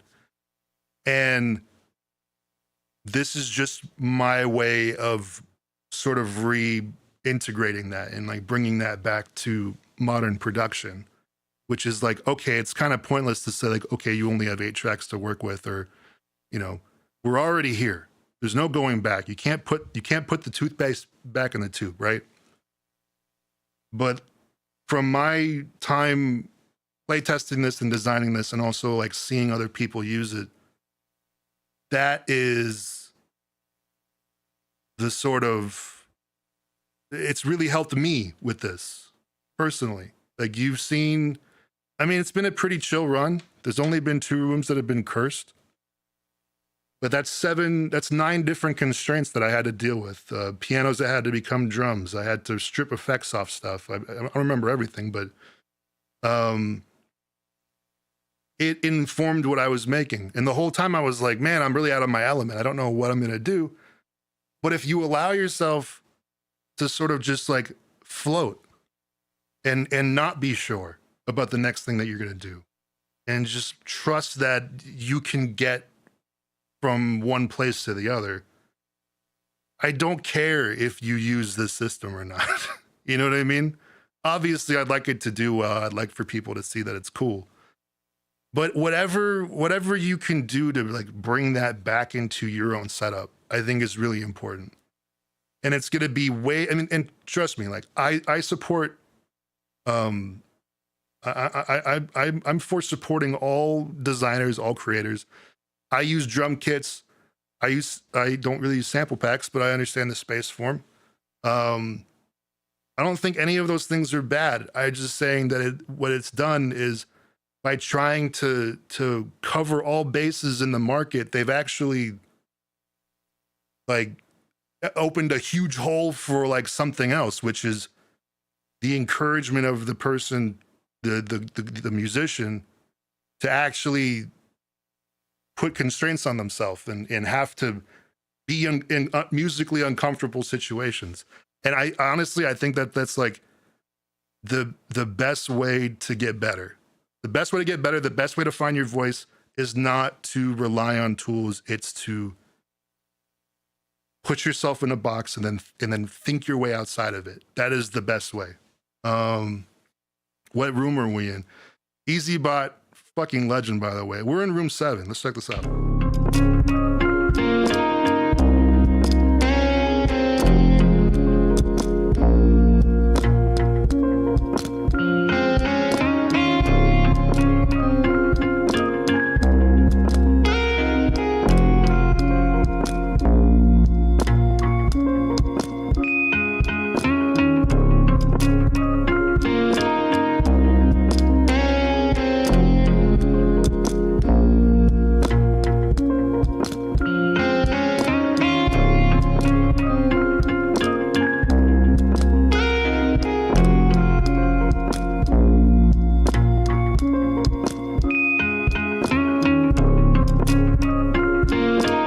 So then what you do here is you can go as long as you want. Like this run can end right now. It can end in 20, 50, 100 rooms. I mean, there's really no end to it if you don't want there to be an end. For me, for the stream, I think this is done. I could keep going, but I have other stuff I need to do today. But yeah, someone said the piano drums are good. How else would you arrive there if not for the game? Exactly. So here we're gonna do this real quick. This is the document. Right now you can see it's at 81 pages. And each page is pretty sparse. You can see there's not a lot going on. It walks you through the system. This page is just for like if you want to know what the system's about, it's like, okay, make one track and then roll a mutation and then you're playing the game, right?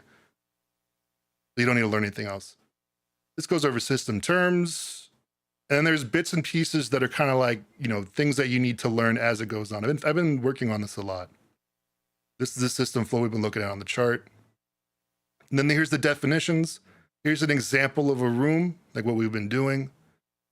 The 3 mechanics are the mutations, curses, and power-ups. Here are the tables. Here's the rare mutation table, curses. Tells you how they work. Tells you how mixed curses work. Here's the way that you roll for them. Here's the tables for the curses, the mixed curses. This is telling you how to compose and finalizing rooms. And then here's the situation for the powers, which are the cards here. Power up moves, room redemption. We're going to actually do one more thing before we leave, because I think it'd be cool to check it out. And if I actually get it, that'd be really cool. And then here's another thing here. We'll do this first, and then we'll move on. So.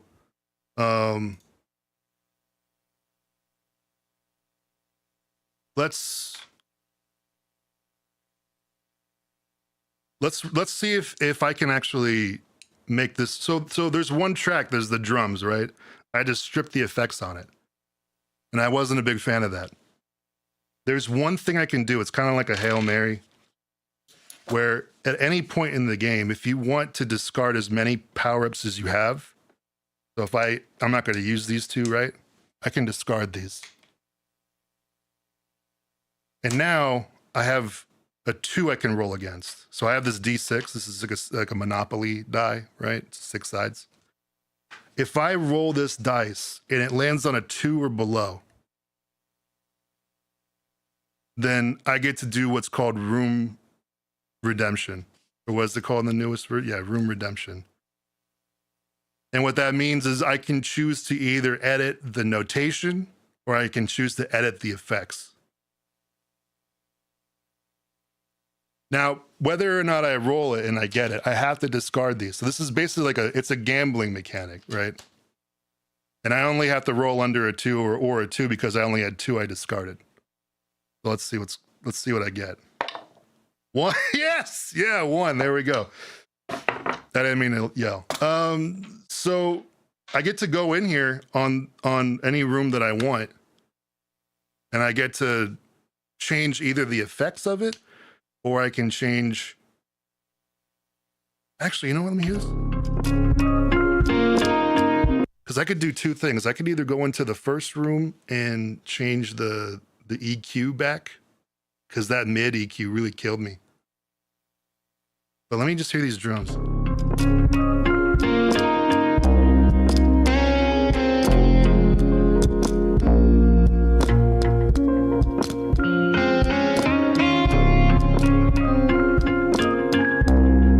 Ooh, I have choices here. What do I want to do? I don't know, man. Let me solo this piano real quick.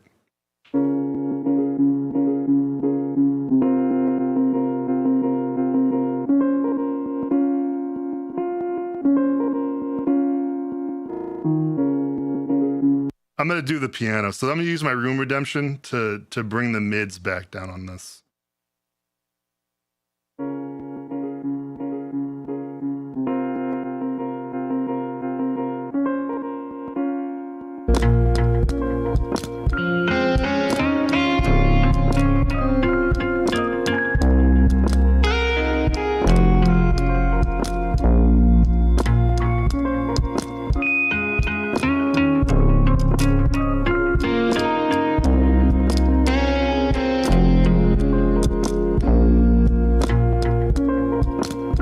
Yeah. Wise choice. Okay.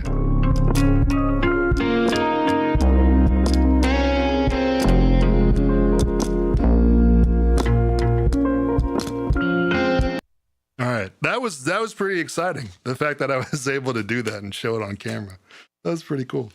So the price for that is that even if I kept going, I would not be able to draw for any more power-ups. It basically shuts down the power-up system for the rest of the game. So it's kind of like it's a risky move, especially if you're not done yet.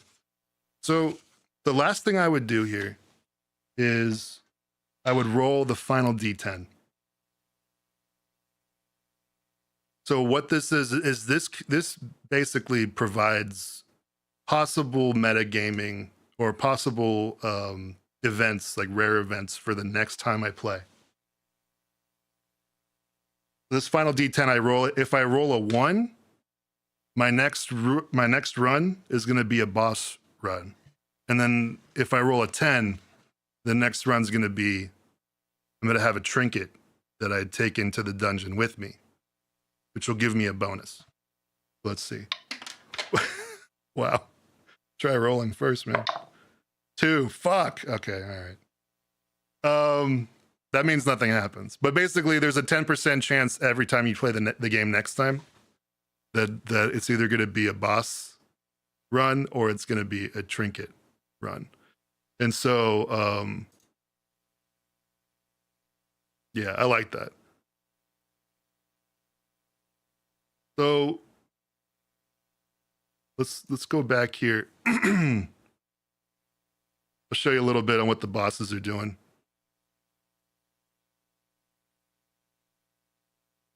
We go here, the bosses, there's one, basically you would roll the D6 again and see which one you would be facing. But they're basically states that change the system a little bit. So the first one's the gambler. When you enter a room, roll a D6. On 1 or 2, there's no mutation in the room, so it's actually better for you. But then 3, if you roll a 3, then there's no effect. This is the same. But then half the time, it adds an additional mutation. So luck is against you. But if you get really lucky, it may even be better for you. So that's kind of the point. But then there's 6 of these. They're all pretty cool. Trinkets, these are just items that you take with you for a consumable. But the thing I wanted to show you is we have 3 endings. So the final room, I can make this one of 3 endings. And I think I'm going to make it the archive.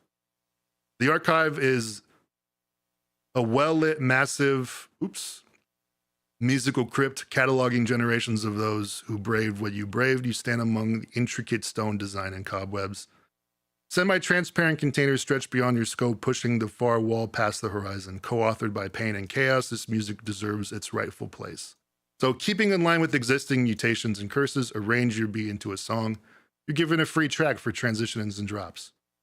All effects must remain in place for the duration of the song. Volume automation and dropouts are permitted unless specified otherwise. If you export, include your rung log into the metadata, so you can always revisit its story.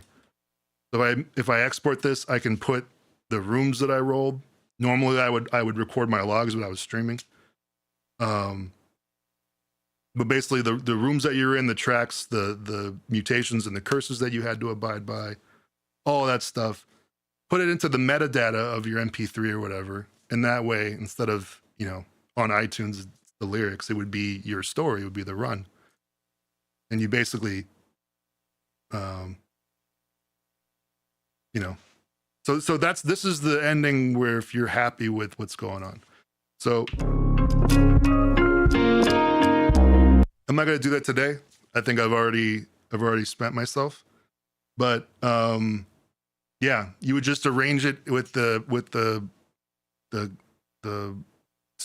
considering all of this, right? But yeah, that's basically it. It's right now. This is Super Beatmaker. This is a tabletop RPG that's for musicians that I'm working on. It's currently in beta, closed beta on the Patreon and YouTube memberships. So if anybody wants to be a part of that, that's where they can go. Otherwise, it is. I'm going to be working on it for, print, like a book and card system for people. I don't know when that'll be. I still have a lot of work I need to do on it. Mostly tuning and making sure that there's no, crazy bullshit combinations that collapse things and that sort of thing. There's so many possibilities on what can happen. There's like there's again, like I said, there's like billions of combinations of possibilities. And we have one of our star users right here. Ken Don has been he's done over 40 runs in the Discord. So I think he likes the game. But yeah, that's basically it. Does anybody have any burning questions about the system before we get out of here? Board Game Geek is here, just tuning in. Thanks for another run. If anybody is into board games, you're probably like doing this right now, wiping your glasses and putting them back on. That is the website. That's crazy. Well, nice to have you here. I appreciate it.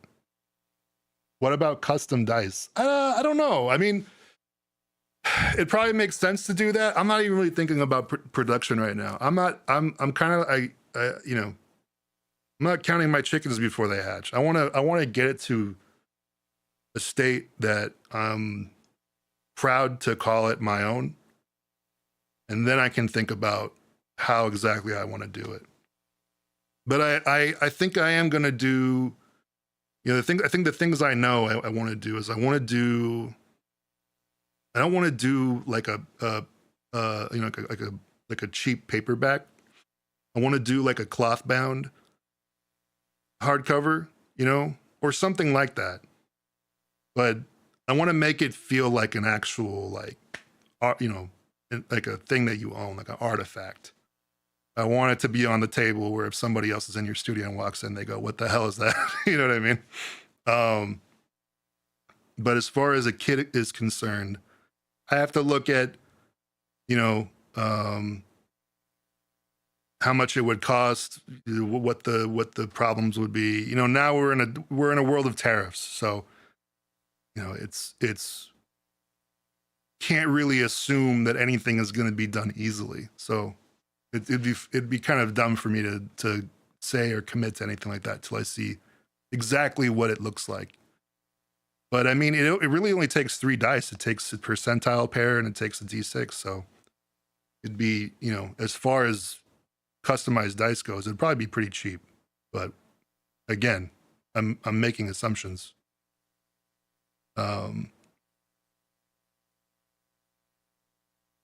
Making rough sketches for illustrating the game. Yes, send them over. I'm not. A lot of people have hit me up to collaborate on this, and it's not that I don't want to collaborate with people, but it, you know, I think it's a little early. I think that the attention on the system, that it really jumped up after that video, and that it's like, you know, obviously what you can see is the game is in a playable state, right? But like, I think we're a little early on hammering anything home, you know. So I like to. I'm deciding to keep my options open, but I mean, I'd love to see the sketches that you're making. That'd be awesome. Is the archive ending the only mechanic that encourages arrangement past a layered loop? No. There's another ending called the exit. It's just a mechanical way to say you can take these stems and you know, work on them outside of the laws of the system. If you're like, I like this idea, but I want to build on it further, then you can take it in. You know, I don't want people to become like a prisoner of the system. If they want to move beyond it, I want to be able to give them permission to do that within the mechanics, so they don't feel like they're cheating it. You know what I mean? The best way to access the beta is via Patreon, right? Yes. I mean, that and the YouTube memberships, those are the only ways to access. But both the YouTube members and Patreon, they both get access to the same Discord. So it's just like, it's means to an end, you know?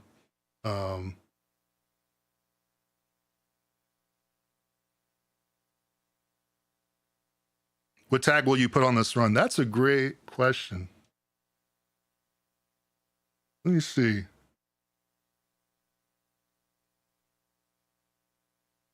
There are tags here. Basically ways for you to identify what kind of run you had. Tragic, curse, compromised, chaotic, unlikely, indebted, things worked out, or accidental. I would say accidental, because I didn't think those piano drums would work out at all. I would say accidental and adapter. Those would be the tags I would put.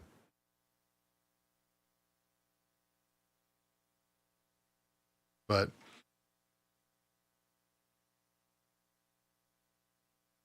anyway.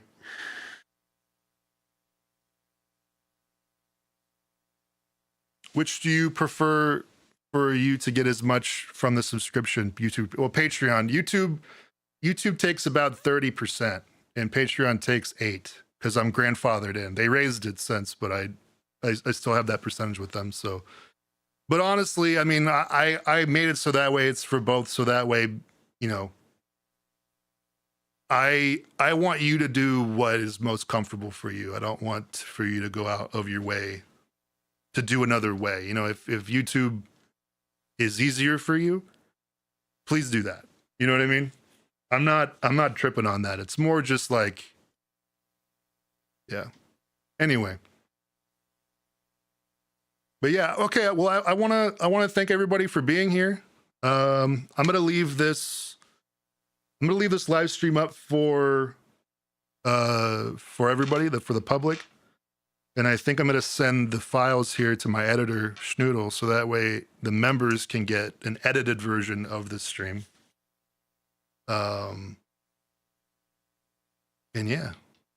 we'll keep it going. I have a couple videos that I'm working on that are gonna be coming up, but yeah, my YouTube uploads have been a little bit slower because I've been working on this. You know, I'm literally like, I wish I could be joking, like 8 hours a day on this system, just constantly thinking about it and constantly. I didn't even 2 days ago was the day where I decided that these would be cards. And and this is actually the first time I played the system, changing it to a card system. And I actually think this solved all my problems that I had with power-ups. Because before they were like a static list and you can choose any which one you wanted, and it was just too much. But now having it tied to negative impacts and only getting a random one and not having everything available to you, I think it nerfed it, and it made it more a part of the overall philosophy of the system. I'm actually really proud and happy with the way this turned out. 5 cards. Who'd have thought?